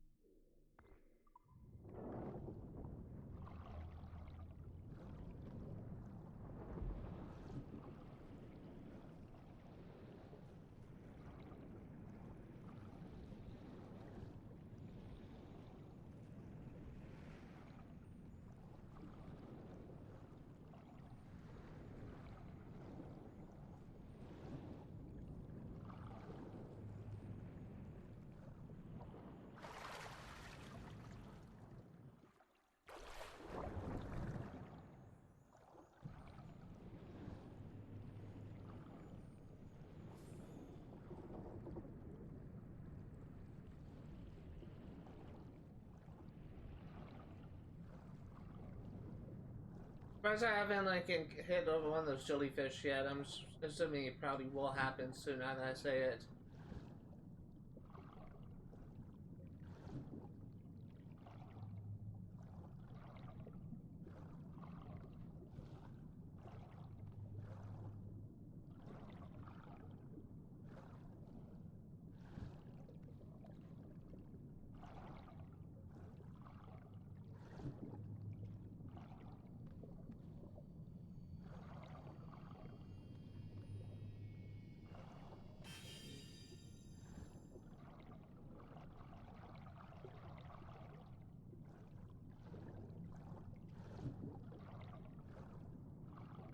am kind of running low on air. Hopefully I can make it to the air pocket before I start to drown.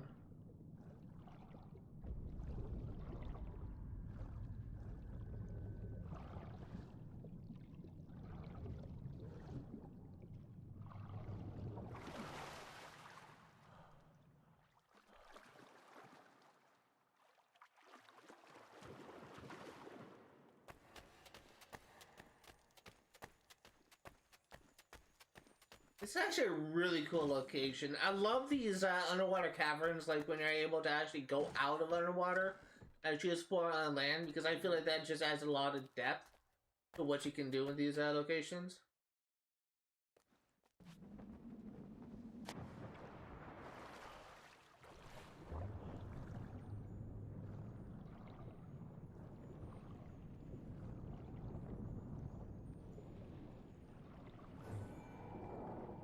And it's done.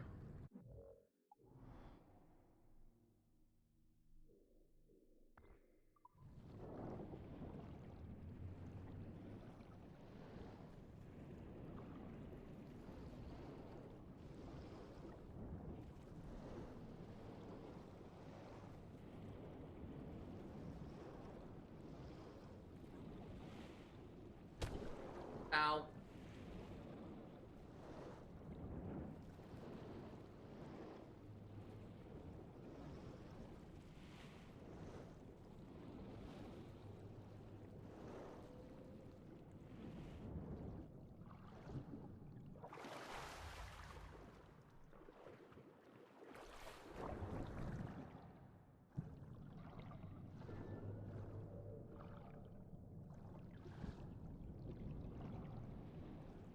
And it's out.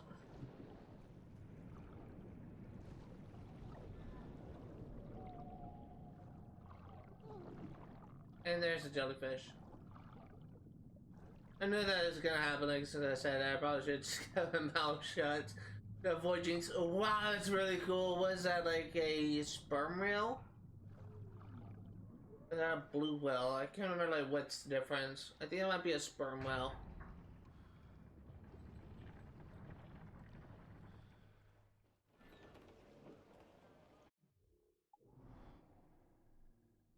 That's actually really cool. Since we're kind of on the way, let's go ahead and we'll we will grab these two chests while we're here. There's only like 2 chests in this location, so we'll grab these 2 chests, and then we'll go ahead and head to the last location.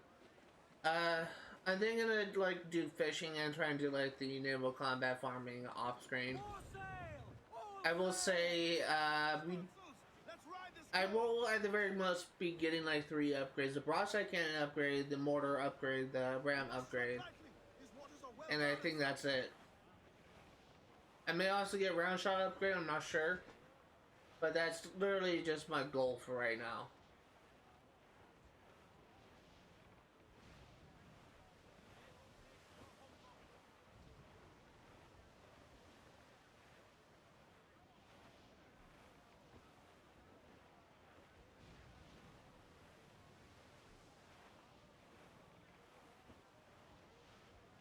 I will say something that I will be doing next, tomorrow, I should say. We will, in all likelihood, be, you will, in all likelihood, be, getting, I can't think. We will, in all likelihood, be getting to the end of the world, to the, final checkpoint at the end of the world. And then I think that what we're gonna do is we're gonna fast travel out and we're gonna just farm the Hades Cup until we get to level 99. And hopefully by the time we get to level 99, we'll have been able to actually complete the Hades Cup a couple times. We need to get to level 99 for an achievement, so it would be nice to get that achievement out of the way early. After we get the Hades Cup to level 99, we're gonna turn our attention, well, as soon as we get to level 99, we're gonna turn our attention to the to focus more on synthesis and try and get the Ultima Keyblade. This may actually require us to do the optional bosses. We'll be sure to take those out once we get there.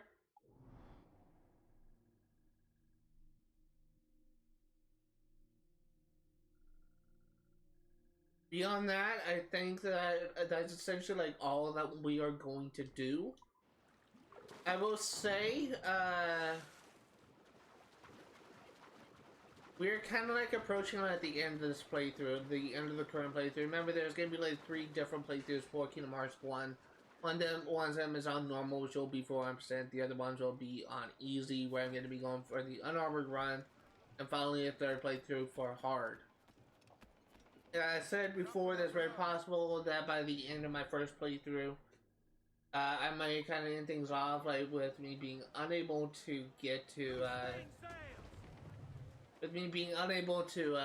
make it to the, for me to be able to actually qualify for the speedrun thing. If I'm like get to the end of the playthrough and I'm missing like 20 or 30 hours, I'll put my channel on hiatus and actually put that series on hiatus. Actually use that day to actually run like Stardew Valley or something.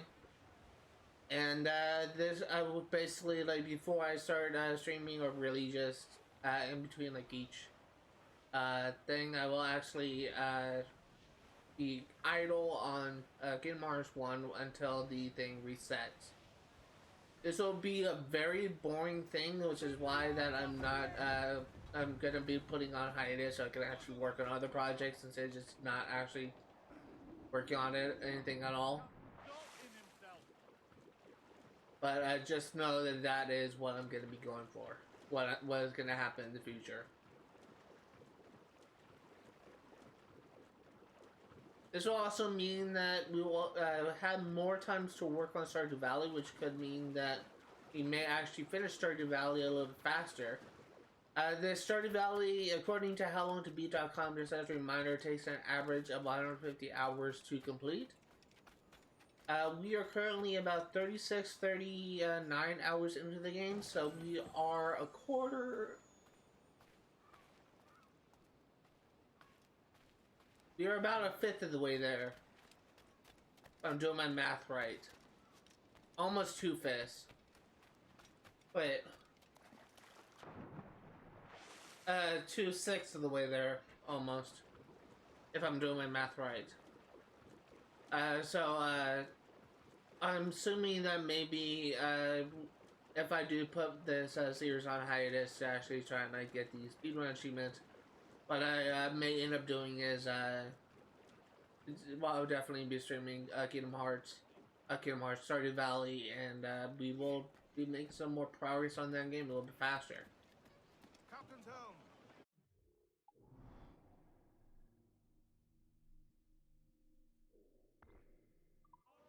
Unfold, mates! Let's move! The reason why I want to stream Stardew Valley is honestly I don't think that they'll take me that much longer to beat 100% this game. I mean, we still have quite a bit of the story to get through, but honestly, I think it'll be better.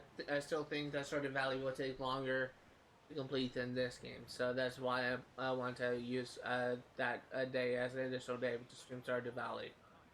Basically, when I put any game on hiatus, like if I need to work on something off screen that's going to take a while, then I will just go ahead and stream the game that has the longest amount of time to complete. And I did this a couple times when I was streaming Skyrim. I just used like a day to actually stream Skyrim as an extra day. I can't remember what game I was doing this on. It might be one of the Assassin's Creed. I'm not sure. But I have done this in the past. So just know that that may actually happen in the future. 51,000 reals. We're actually doing pretty good with money. Rabid, Captain. Survivor here, sir.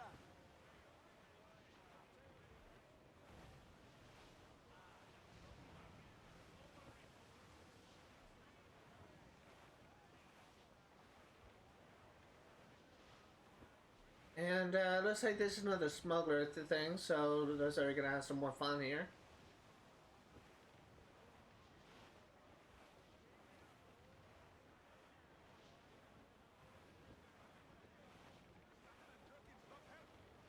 Oh, young sailor men. I don't know why, but I was kind of reminded that sea shanty. I hope that I don't get copyright for me just singing the lyrics of that. Haul 'em in! Get off the way!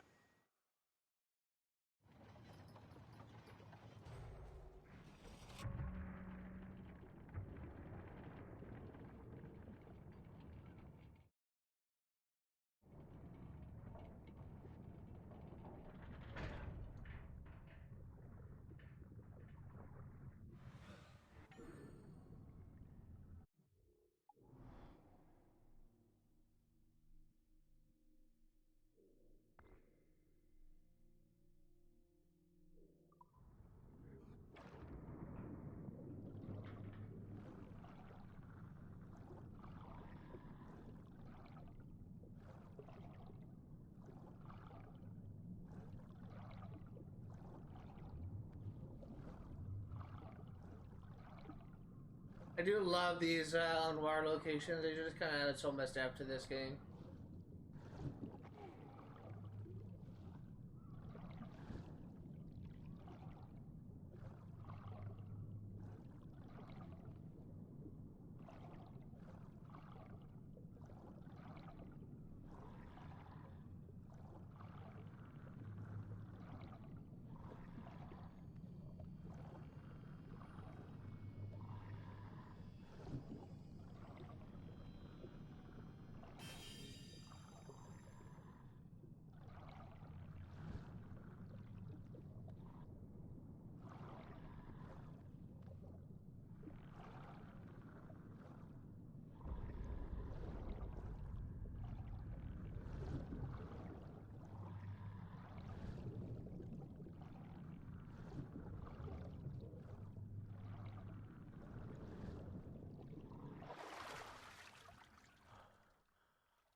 I got kind of lost there for a second. I don't know if it was apparent, but I did kind of get lost there.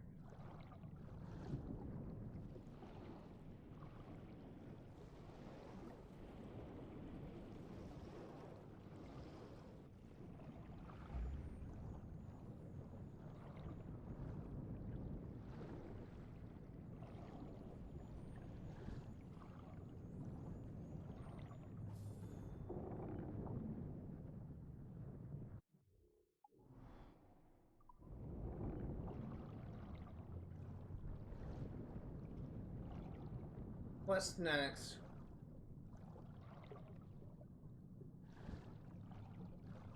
I always kind of wondered like how like a current would actually form.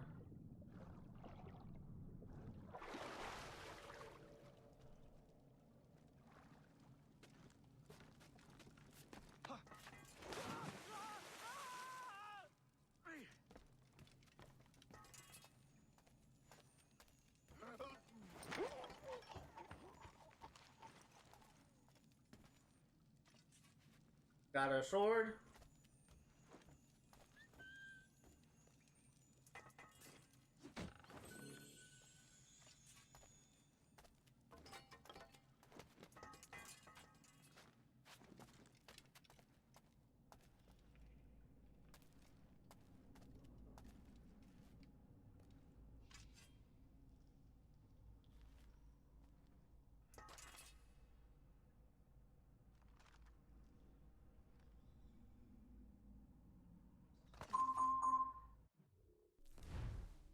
Every fucking stream, I swear to God.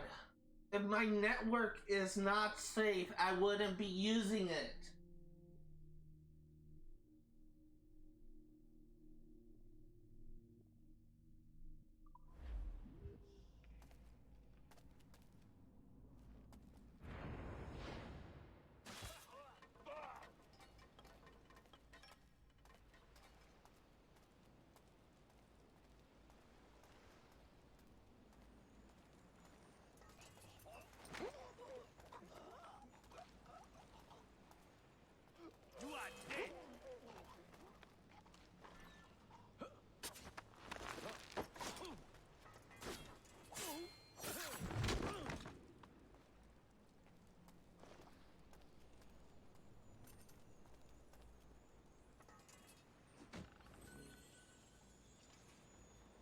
Okay, 33 chest.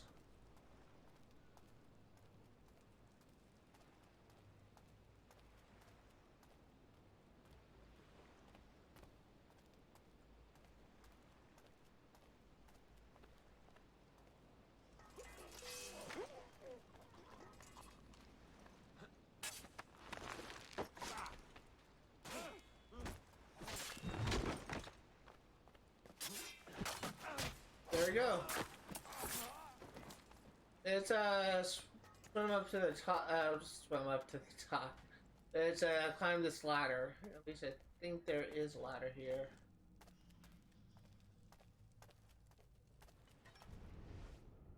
Yeah, it's right there. It's so hard to tell.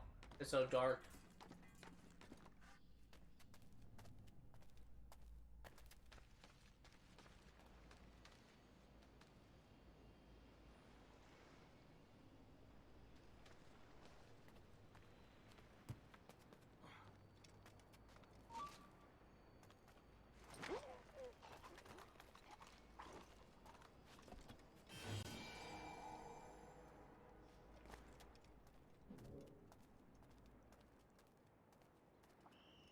There we go.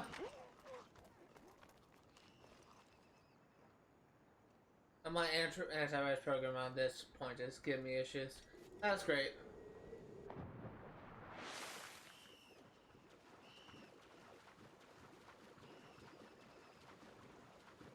That was fun. That was really fun.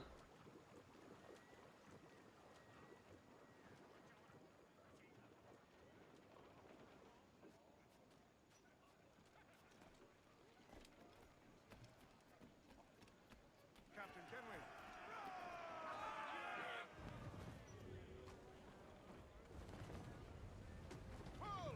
Let's leave this docking area, then we will disembark our ship and we'll see what we need for crafting. Gonna be doing fishing now.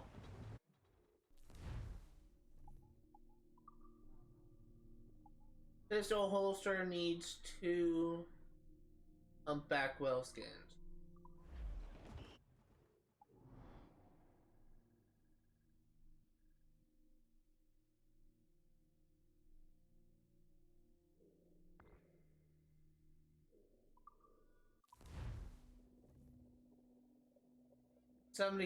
Oh, 733,000, not 73,000. Give me some speed! This is our first instance of doing fishing or spear fishing. So let's see how well we do on our first try.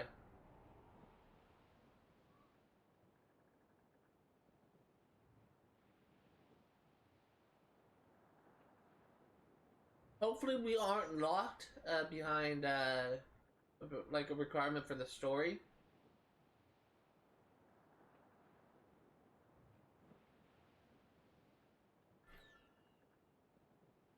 It's a humpback! Let's hunt, lads.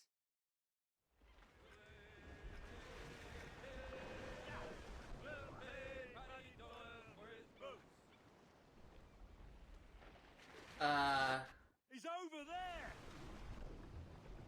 That wasn't supposed to happen.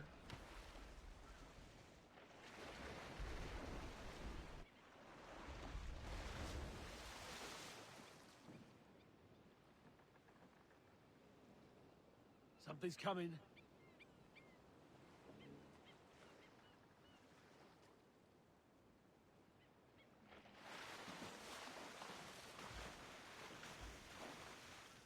There he is!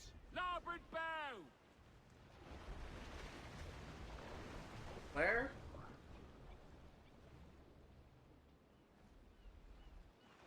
Secure the rope! Ha! We're off!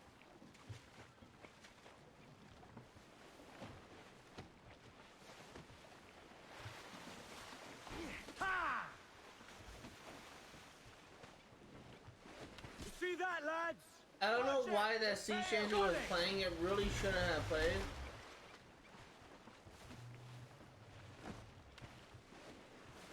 Gotcha! No! Damn it! Any sighting?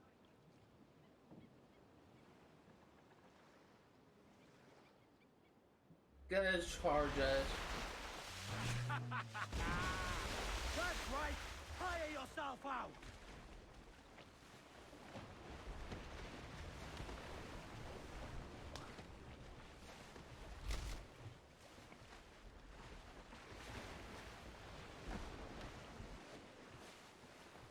That tail's coming!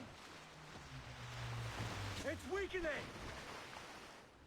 The beast is dead! Hey, we got it! First try!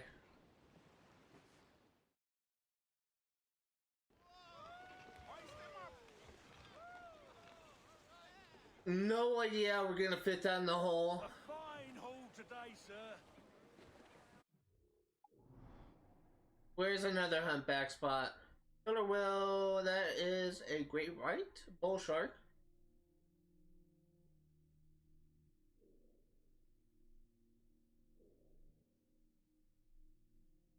As a hammerhead, I can tell that. Hammerhead. Humpback. There you go.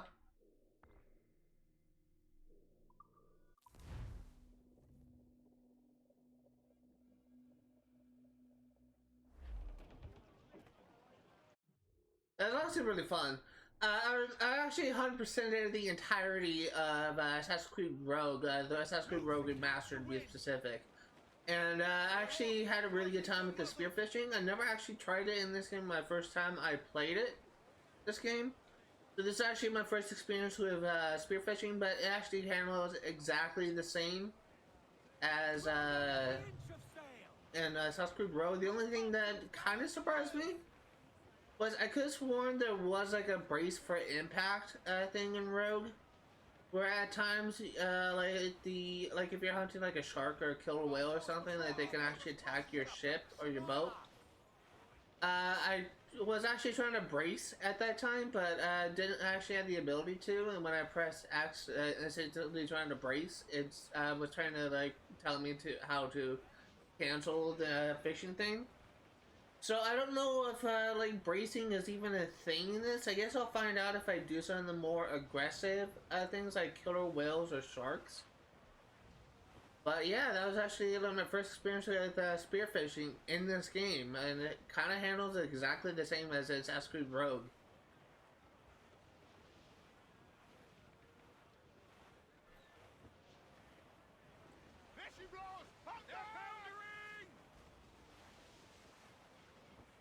Some good meat here for spearing. Shorten sail! Get up! Unlash the harpoons.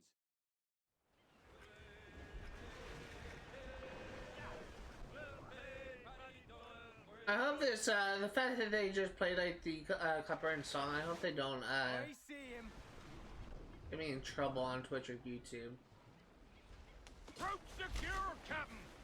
Steady now, lads.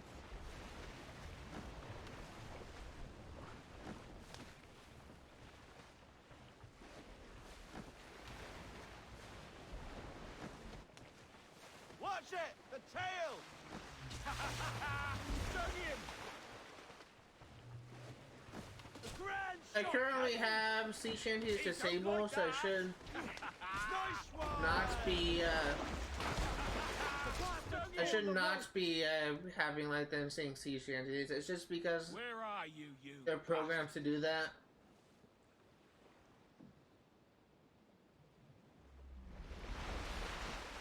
Hold fast! It's just because they're programmed to do that for this spearfishing thing. He don't like that! He's turning the sea red!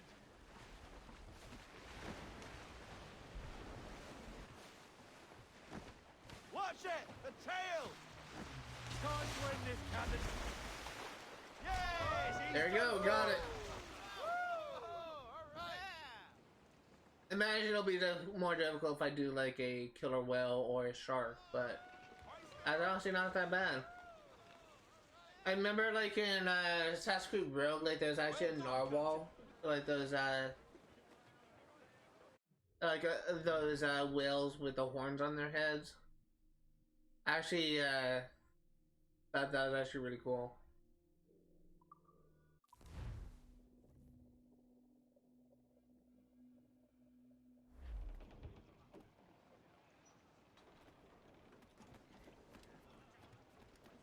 There's actually like a song that I remember hearing, like involving narwhals. I'm not gonna sing it out loud, but I remember like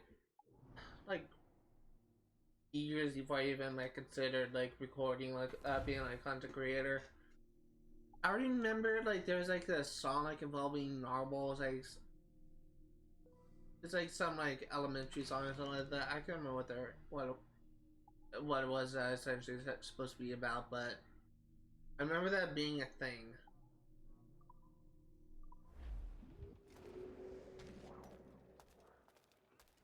You need great white now.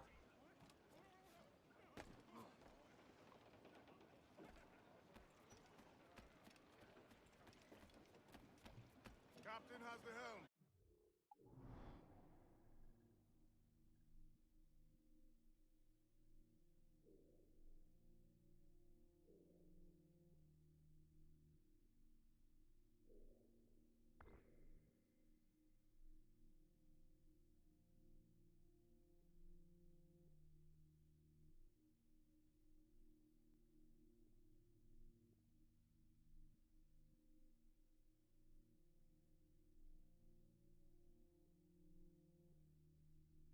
I think we may have a problem. I don't want to go into an area that we haven't actually fully cleared out.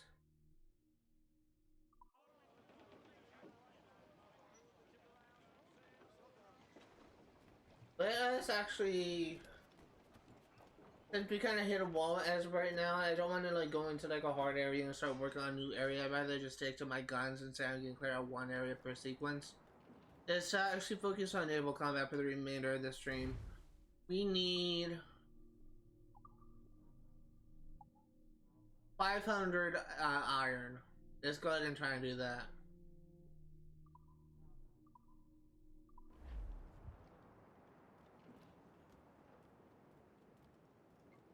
We're actually gonna, I think we're in a medium. Are we in medium or are we in an easy area?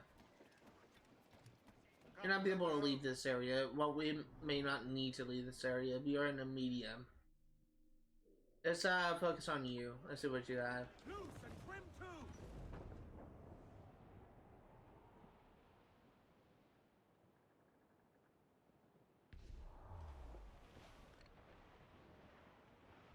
Not interested.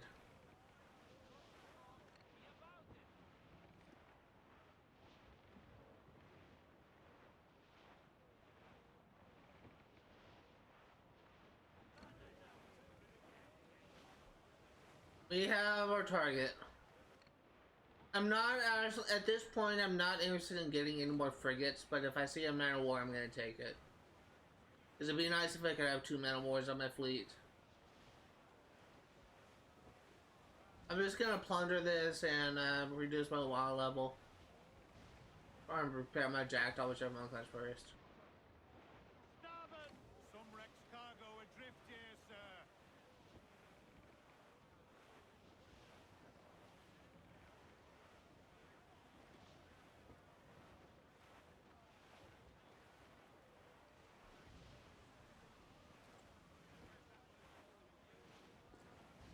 I will say, I'm actually kind of interested in what direction the story goes. I did kind of have spoiled as to the content of this mission. I'm still kind of curious to see what's going to happen next.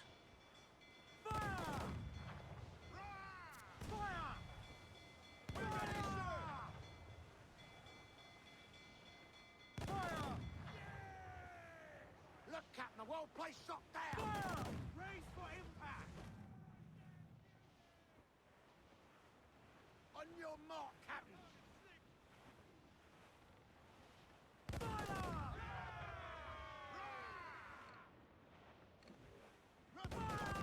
Was he touched? Fire! That's all exposed. Take the shots out. I don't know why there's no music. There's a good shot could cripple her. Fire! We have too much firepower! Fire!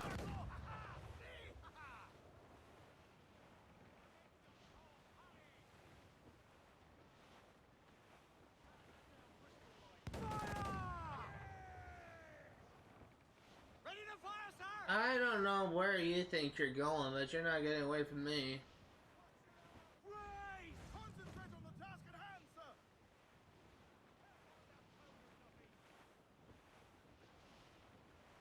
Fire! She's vulnerable there, Captain! Fire! Awaiting orders, sir! Turn. Fire! Fire! Coming, coming! Keep a safe distance and use the mortar on her! Fire! Do we board her now, sir? There we go. Now we board.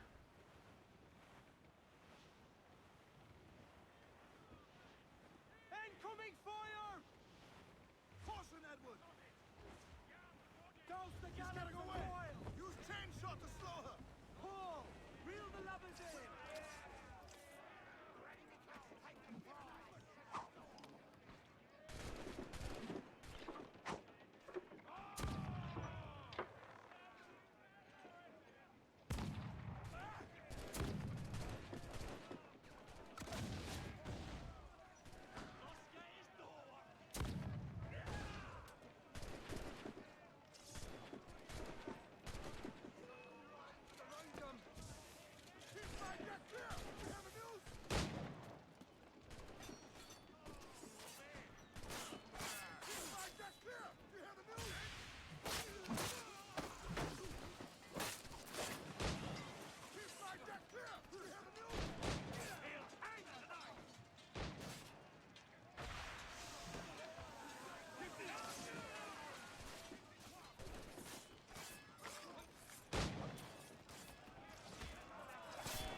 I don't know why the audio is kind of glitching out.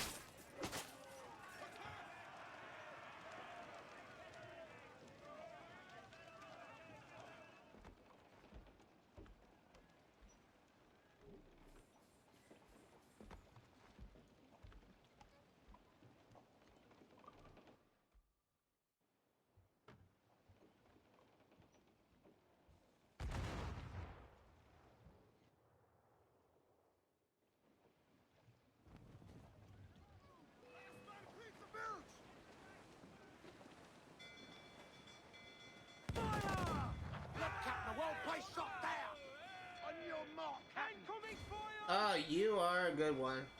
Taking a hit, Captain! The mortar would be ideal from long range. We're ready, sir!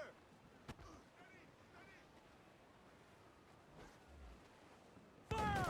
Captain lands the man there, she's Scarrow. Ready to spit, sir!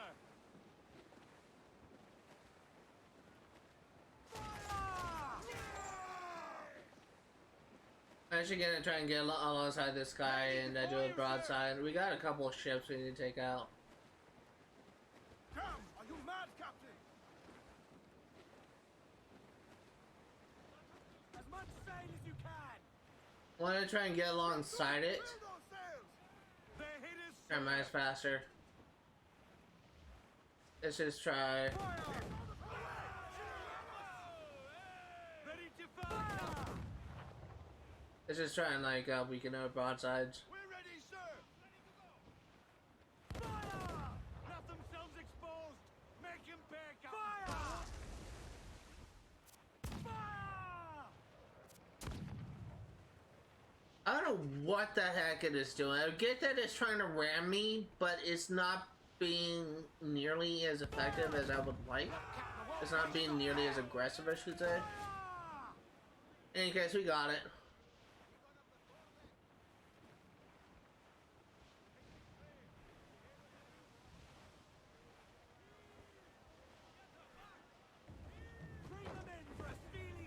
Okay, we need to kill the enemy crew. Let's go and do it.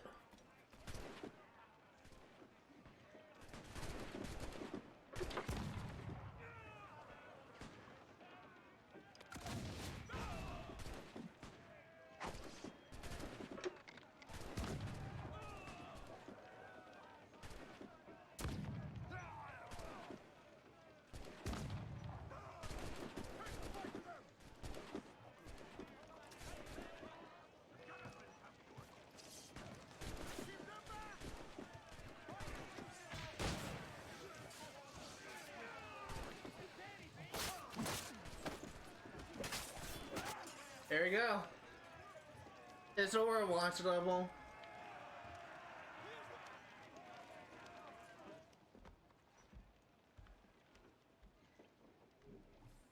Actually, we'll repair a jackdaw.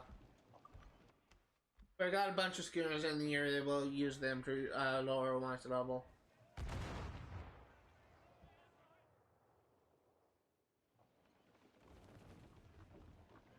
We're coming together!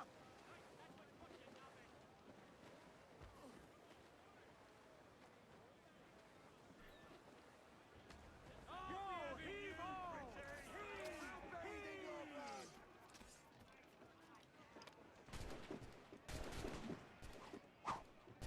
I kind of need to be a little bit closer.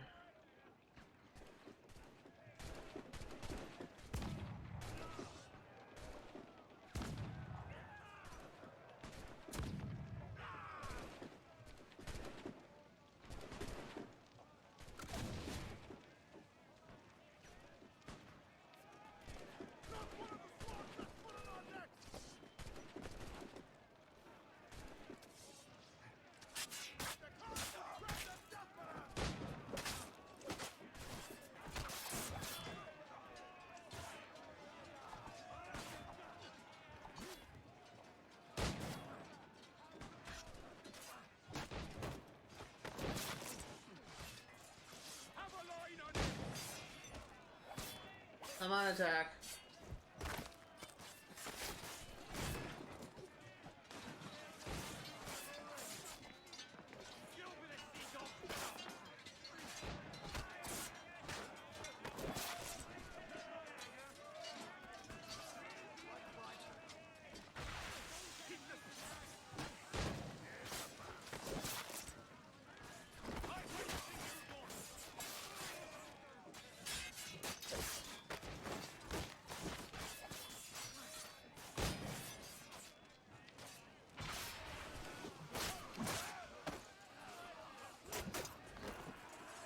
There you go.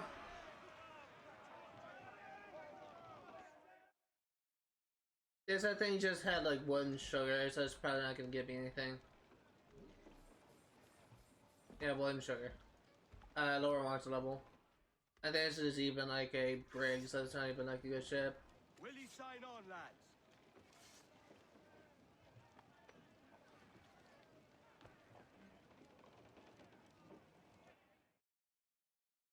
It's turn our attention to the schooners. I realize the schooners may not have that much. We can improve the ship, And Captain. sugar. Wood. You know what? Screw the schooners. Let's go ahead and we will fast travel to Navasa. And we'll see what we can get. I think we have enough to get a broadside cannon upgrade.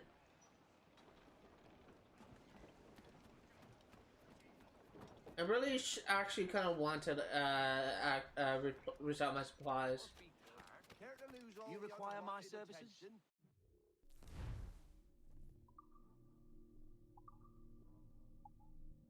Yes, we do have enough metal. So we have, we need 650 metal for that, and unfortunately that means we need to get the final storage upgrade for the materials, which takes what?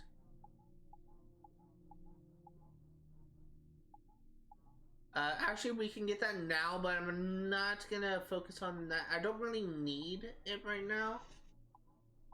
Next thing that I want to, actually, we already have level 2 ramp strength.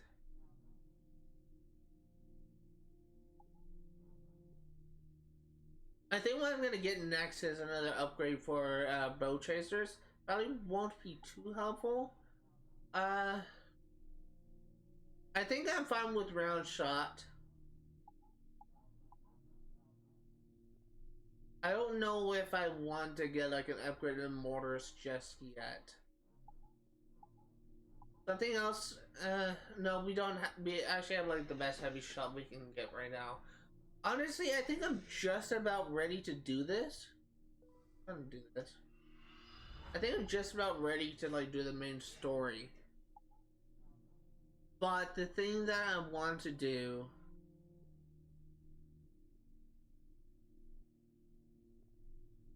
We're kind of getting a lot of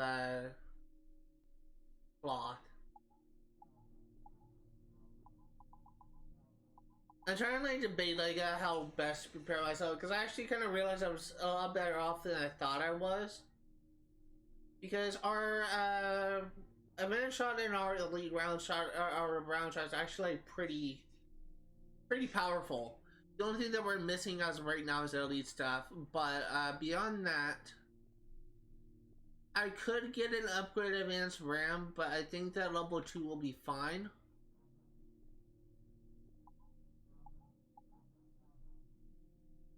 The only other thing I intended to get is the reinforced bow chasers. Beyond that, everything that else that I kind of want to get requires plans that I don't have.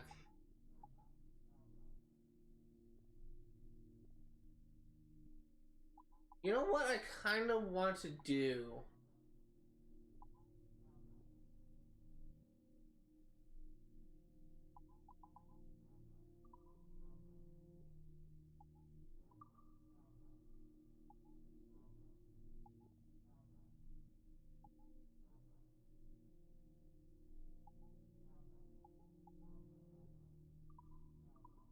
That's actually...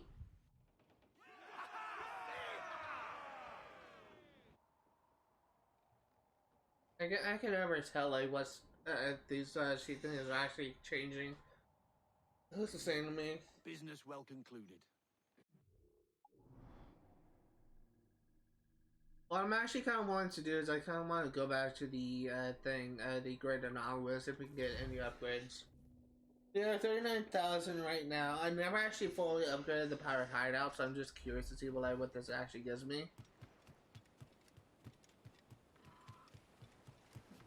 Money is relatively easy to come by, so I'm not really too worried about like going broke.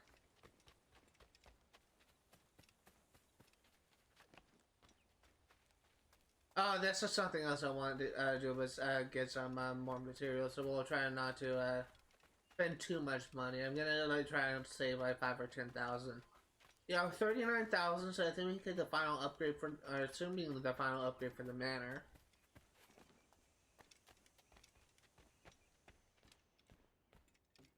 I really love this outfit. I cannot stress this enough. It looks so good. It's still missing a little something. 18,000.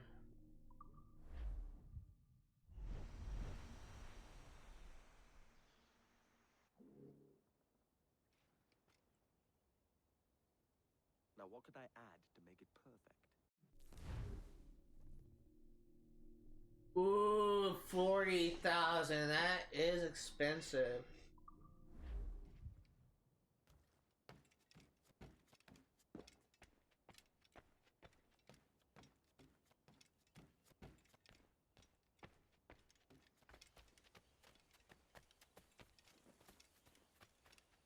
Yeah, so that's gonna be something to consider for the future. What did that even change?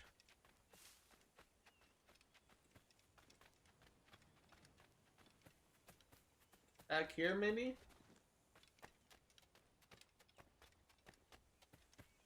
Yeah, I think it's back here.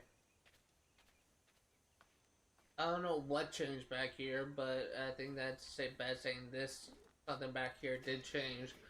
Let's go down here. I saw there was like a renovation down by the beach. I'm assuming it's something to do with related to fish.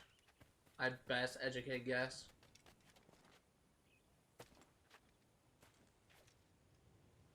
Don't kill me.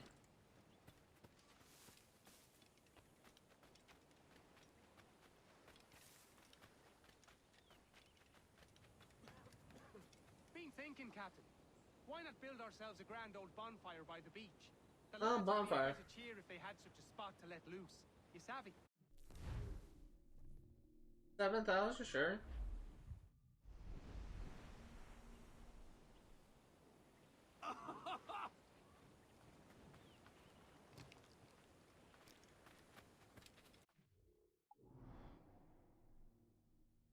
Okay, so that actually kind of does it for the upgrades. The last thing that we need is 40,000, which is kind of expensive.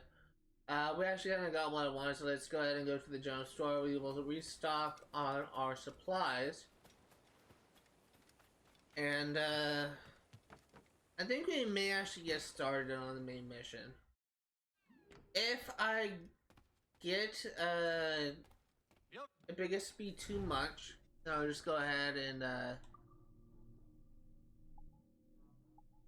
I'll go ahead and like reload save, but or quit abort the memory. But I think I should be able to handle like 1 or 2 missions. A pleasure. Vraiment.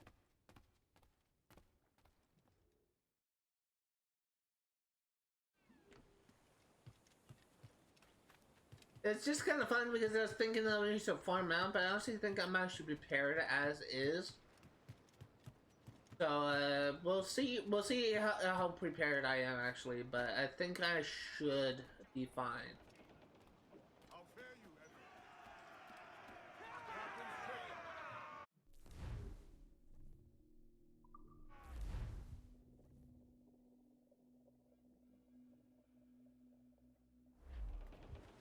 Let's see where the next mission takes us.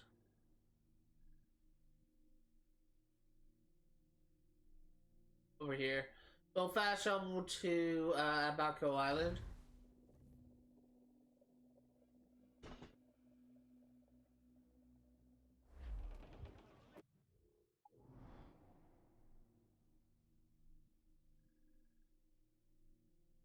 I guess I'll just go ahead and say this now.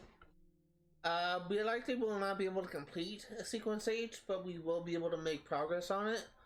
Regardless of how far we are into the story, I will be anything is off if it gets too late. It's currently almost 3:30 right now. In all likelihood, I will be able to complete 1 more mission. This next mission, Do Not Go Gently, has 2 optional objectives. One of them is to use a heavy shot to incapacitate the man of war, and we need to kill 4 guards.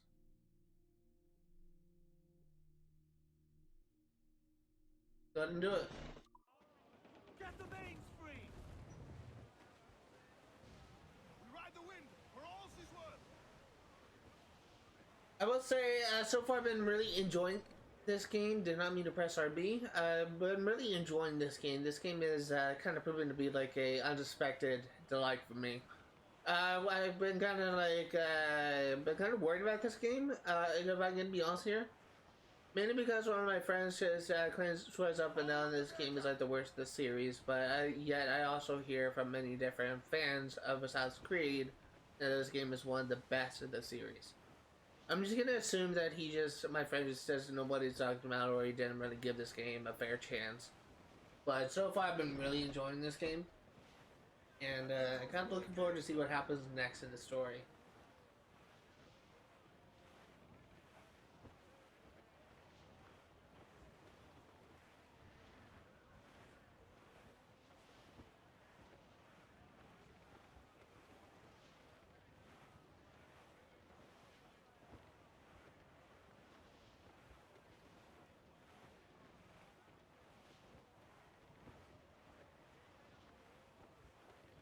Douse the royals and tops! Reef the foremen! Haul in the topsails! Studs out! Let's get moving! Loose topsails, gallants and royals! Okay, let's see what we got. Reef the topsails and gallants! I don't know if it's possible to capsize your ship in this game. Crowd it all on! I'm assuming it is, but I never actually had it happen.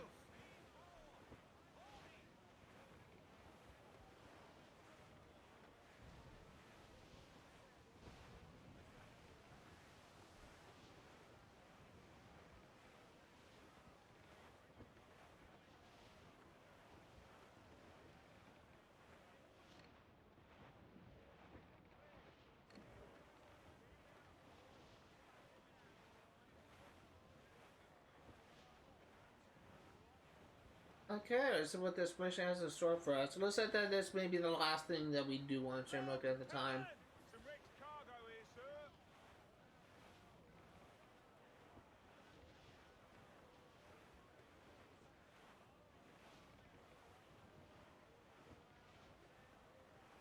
Because I kind of started streaming a little bit late. My clock is currently, or my stream time is currently a minute behind. I said it was almost 2:30 before. At the time, it was 2:38 on the stream time. Haul in the stunsail! Hearty now, my trumps! I'd not haze you! What we are actually at is 3:31, and currently it's 2:30 main time, so not really too far behind, but still a little bit delayed. Still a bit early or late. A great disappointment you are, Thatch. His mind's made up to stay, he says. It's a sodding. And hang all of you lot that follow this sorry bastard into obscurity.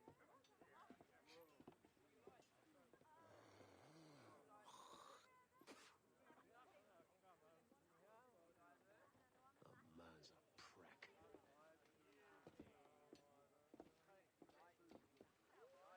I know you're come to call me home, Kenway. And your faith in me is kind. But with Nassau done in, I feel I'm finished. I'm not of the same mind, mate. But I won't begrudge you the state of yours. You still looking for that sage fellow? Aye. Taking a prize a month back, I heard a man named Roberts was working a slave ship called the Princess. Might want to see about it. The princess. Cheers, Thatch. Oh, don't sit there like a barrel of wet fish. We're celebrating my retirement! Uncork this man's breakfast! That's funny. Save us a few bottles, eh?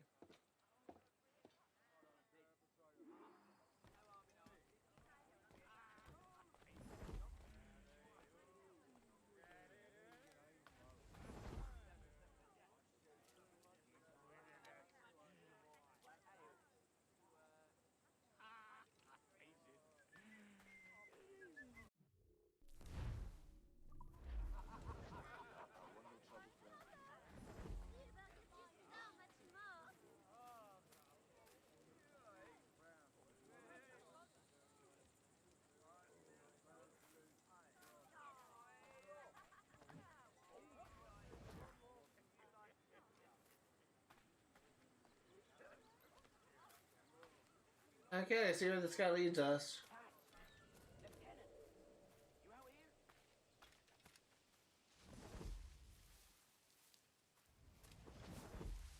Jenkins, what's the news? What? Stay here. What was that? Anything that moves. Sand rats in tall Jenkins. There was a deserter among them who recalled my face. I skull it before any word left his lips. Anybody see you? Don't think so, sir. But I reckon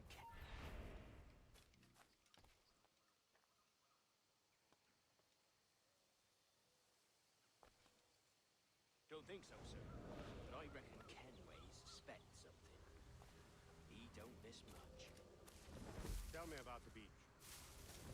Fair gathering, sir. Most too drunk to stand. That will suit our purpose.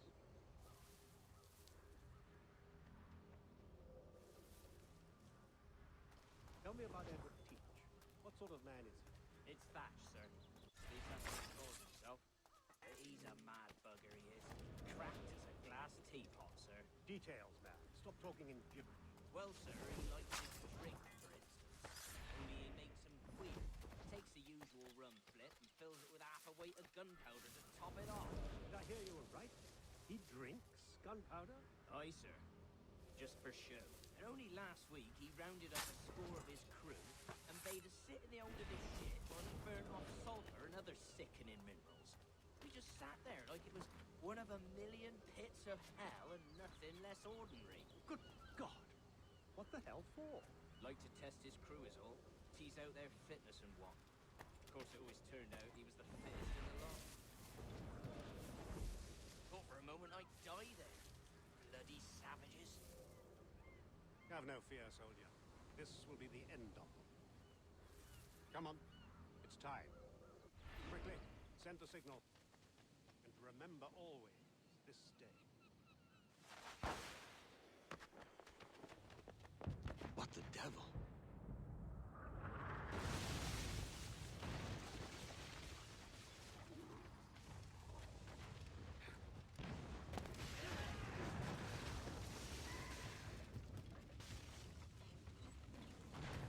Okay, well, shit just escalated quickly. Where the hell is Kenway? Not today, lads! Today we send the king's finest to their graves! Handsome win!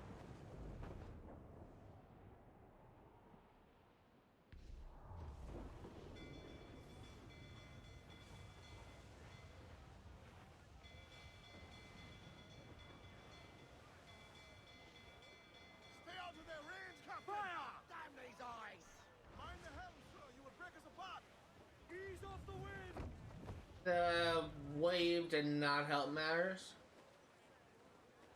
Captain, look! More sail! All sail! Taking damage here! Fire! Awaiting orders! We're ready, sir! Get Oh my god, turn! under us!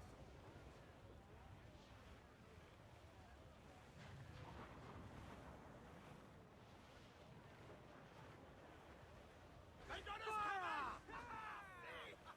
Fire! Here from behind, Captain! Just finish up! Right there, sir! Fire! Look, they fire mortars, Captain! Fire! Hit him there, sir! That'll wipe him out! Fire! Should we fire, sir? I don't know why music isn't playing. I know I have it disabled, but it's so weird. I was just so quiet. Pull them down to hell, lads!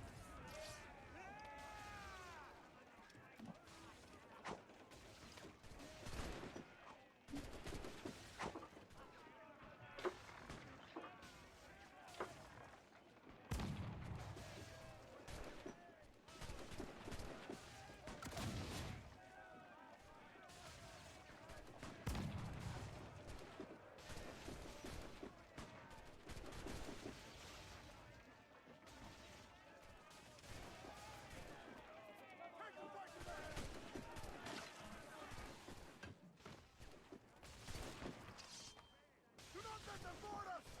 Please don't come on ahead! Except 3 or 4! Let's jump aboard and put them to pieces! I'll take it! Get him! Carry them all, boys! Take no guff! I'll cleave you lengthwise, maggots! Do it, Edward, my lad! I'll not fall here today, bastards! Come at me!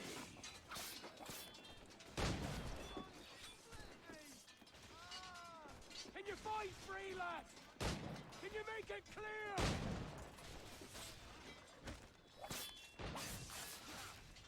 Here's the path to perdition!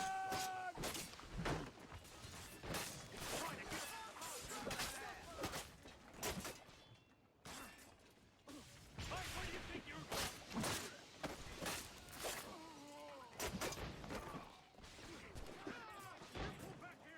Okay, what's next?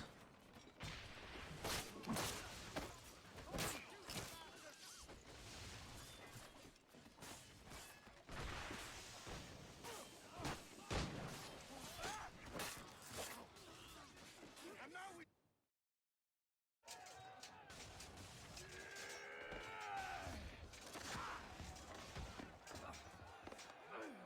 Oh, this is Blackbeard's death scene. Oh, I didn't know it's this soon.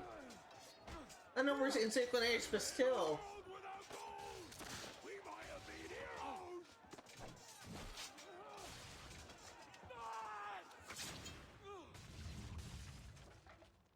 Oh no. I didn't know it was this soon. I thought it was like in like sequence 10 or something.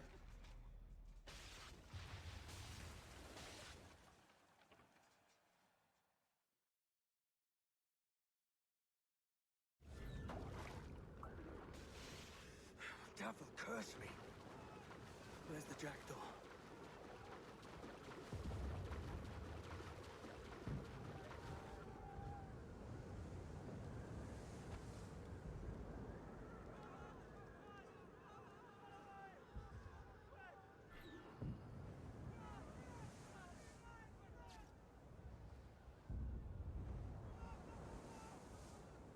Poor freaking... God, I feel so bad.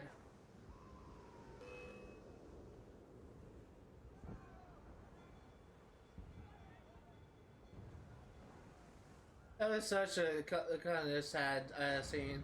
I really like Blackbeard as a character.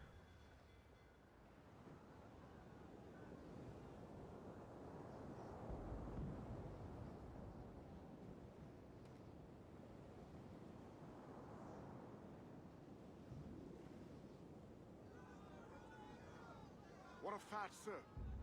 Did he fall? Captain? He drinks damnation.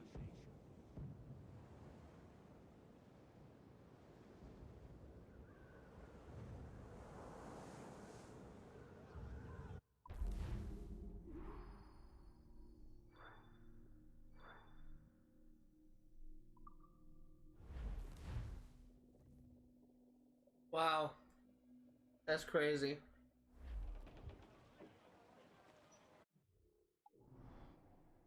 That is insane. So what I think I'm going to do next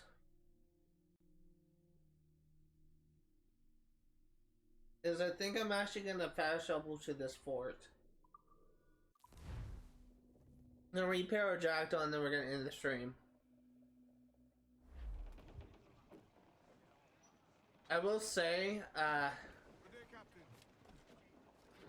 was actually a pretty crazy mission. I did not realize, obviously, that I knew that Blackbeard was gonna die, because I mentioned before that the last, I actually fully experienced this game for the first time watching the Let's Play by the YouTuber Techno Ninja.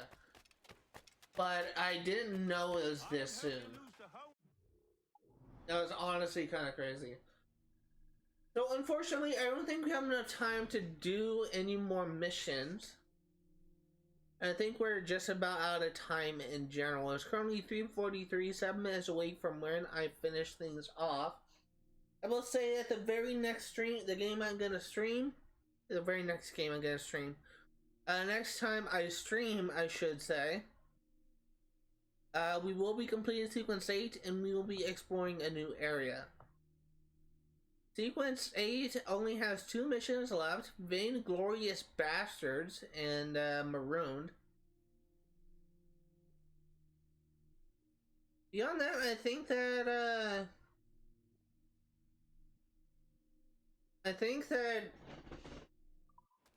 that's probably gonna do it for today. I don't think there is anything else that I could do realistically, because the reason why that I wanted to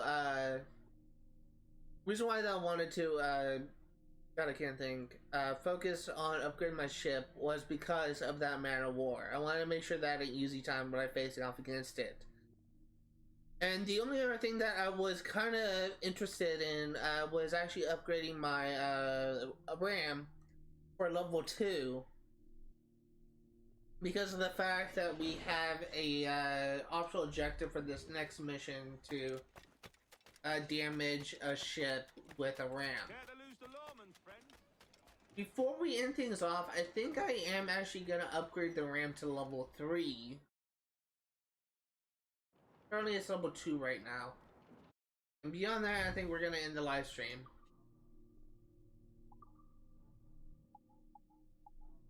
Never mind, we need steel for that. I think we're fine as is. Let us go ahead and do our usual wrap up. If you are remotely interested in what you see today, all of the games I cover on my channel will be for 100% completion. I will be streaming Assassin's Creed 4 Black Flag yet again next Friday, 1 PM to 4 Pacific Standard Time. I will be streaming Kingdom Hearts 1 for 100% completion on Saturdays, 1 p.m. to 4 Pacific Standard Time. And I will be streaming Stardew Valley for 100% completion on Sundays, 1 p.m. to 4 Pacific Standard Time. As I said, what you can expect for tomorrow's live stream for Kingdom Hearts is I'm going to be getting to the end of the world, to the end of the world, and we will be possibly getting our character to level 100, possibly completing the Hades Cup, and then we are going to be wrapping, focusing more on synthesis. That's going to do it for today. Thank you guys for watching, and I'll see you all next time.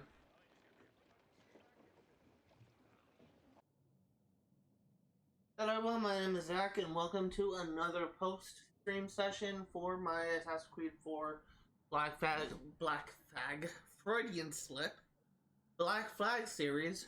I forgot to show off at the end of the stream, but I did get to 70%. 30 more percent to go and we get 100% completion. Let's go ahead and check out the new database entries. I'm assuming we'll get something new for,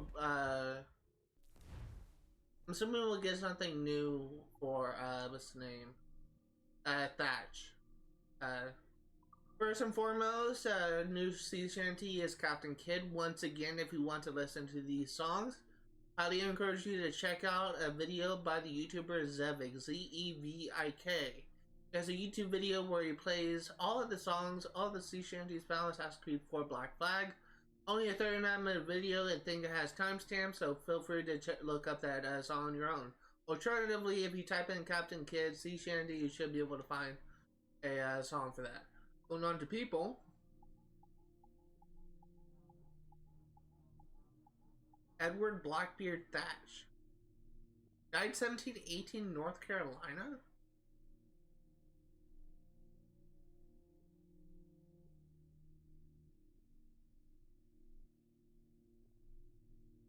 With the Treaty of Utrecht bestowing peace upon...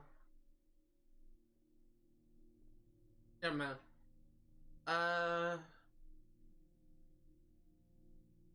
As Thatch's reputation as a worthy and fearsome seaman grew, so did his ideas about piracy. At some point in the latter half of 1717, after having grown a long and frightful beard, he took to calling himself Blackbeard and worked at every turn to bolster his legend as the most feared pirate in the West Indies. Thatch reveled in the power of a good legend and worked hard to cultivate his frequently sticking lit as slow matches in his hat to raise a frightening cloud, or challenging his crew to endure long stretches below deck as burning sulfur clouded the hold. After helping Hornigold take command of a number of vessels, Edward Thatch finally acquired a ship of his own in September 1717, a vessel called the Adventure, captained by the most unlikely pirate of them all, one Stede Bonnet. For 2 months, Thatch sailed the Adventure with Stede content to tag along as a passenger, but in November, Thatch's fortunes improved further when he captured a massive French slave ship called La Concorde, renaming her Queen Anne's Revenge in honor of his former steward queen.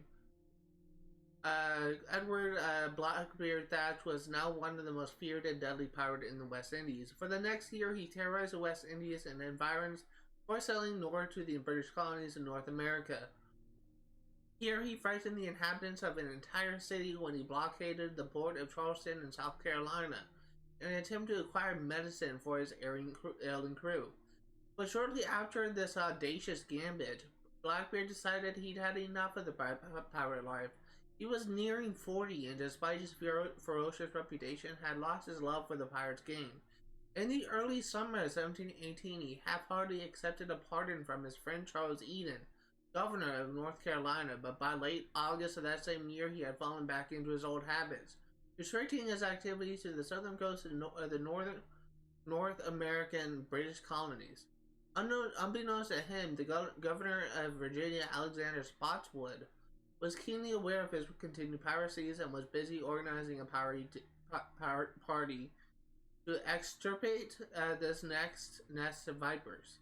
In November of 1718, Spotswood offered money to Lieutenant Maynard to see the job done. Taking command of a few fast ships well suited to the shallow inlets where Blackbeard was known to hide, Maynard set off in search of his prize. He learned from passing ships that Blackbeard was likely anchored on the inland coast of Ocracoke Island, an ideal haunt for a pirate. As suspect on November 21st, Maynard and his crew spotted Blackbeard's ragtag group but decided to hold off the attack until the tide rose. In the early hours of the following day, Maynard's crew slipped into the bay and approached Blackbeard's ship. They were greeted by a sudden volley of pistol shots and cannon fire. This caused Maynard to retreat, giving Blackbeard and his crew time to slip through the shallow waters and attempt an escape. What is unsaid about this is actually the fact that after Blackbeard died, I think it was the British that what he was fighting, decapitated him and was parading his head in town to prove that they had killed him, which is kind of like a darker part of history that kind of was unmentioned here. Lucia Marquez, born 1689, died 1715. Born in Spain, Lucia Marquez never knew her father, possibly the explorer Alejandro de Ortega, DM. By the age of 12, she was putting herself and her sisters on the streets, begging, borrowing, and stealing anything she could, all the while developing the skills of a master thief. At the age of 17, she was caught stealing a horse belonging to a high-ranking Templar and wisely opted for training over jail time. The Templar life gave Marquez the focus she needed, and she never found herself at a lack of challenge or adventure. She died at the age of 26 on Pinos Isle, wise beyond her years, on the order of Matano assassin Opito. Note, you think after failing to steal a horse, a Master Templar wouldn't be so impressed. DM. Yes, he or she saw potential in the grasshopper, RL. Maybe she or he just didn't like that horse, JM. Heartwarming origin story. Aren't we all about second chances at Abstergo Entertainment? Not really.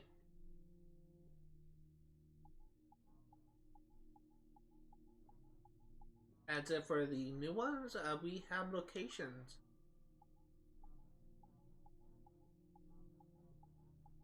North Carolina. Present-day North and South Carolina were originally a single English colony, the province of Carolina. It split apart in 1729. The province's sparsely settled seacoast was often pillaged by pirates including Edward Blackbeard Thatch, Calico Jack Rackham, Charles Vane, and William Kidd. Play this up. North Carolina has a huge base of virtual experience users, RL.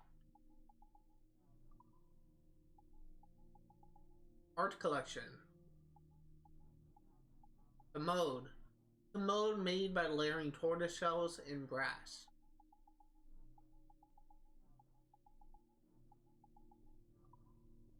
And last one, fauna.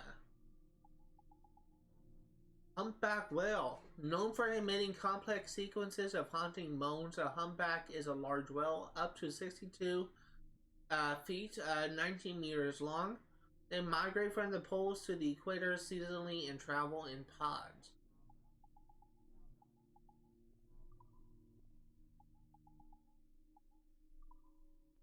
That does it for all the new entries. We made some decent amount of progress today.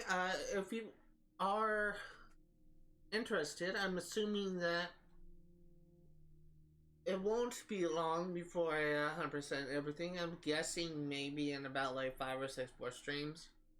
But we still have yet to do like any of the progress for any of the achievements. Actually pretty close to getting plunder 30 ships. But the rest of the stuff will take some work. I will say I imagine that sometime in the near future we will be able to make some significant progress for all these. Because a lot of these are challenge related. A lot of these will just get by playing like craft the launcher outfit, capture all forts. But you have achievements like this that are more challenge related, and you actually have to work on that. Then you have these multiplayer things which likely may not or may not even happen. That's gonna do it for today. Thank you guys for watching, and I'll see y'all next time.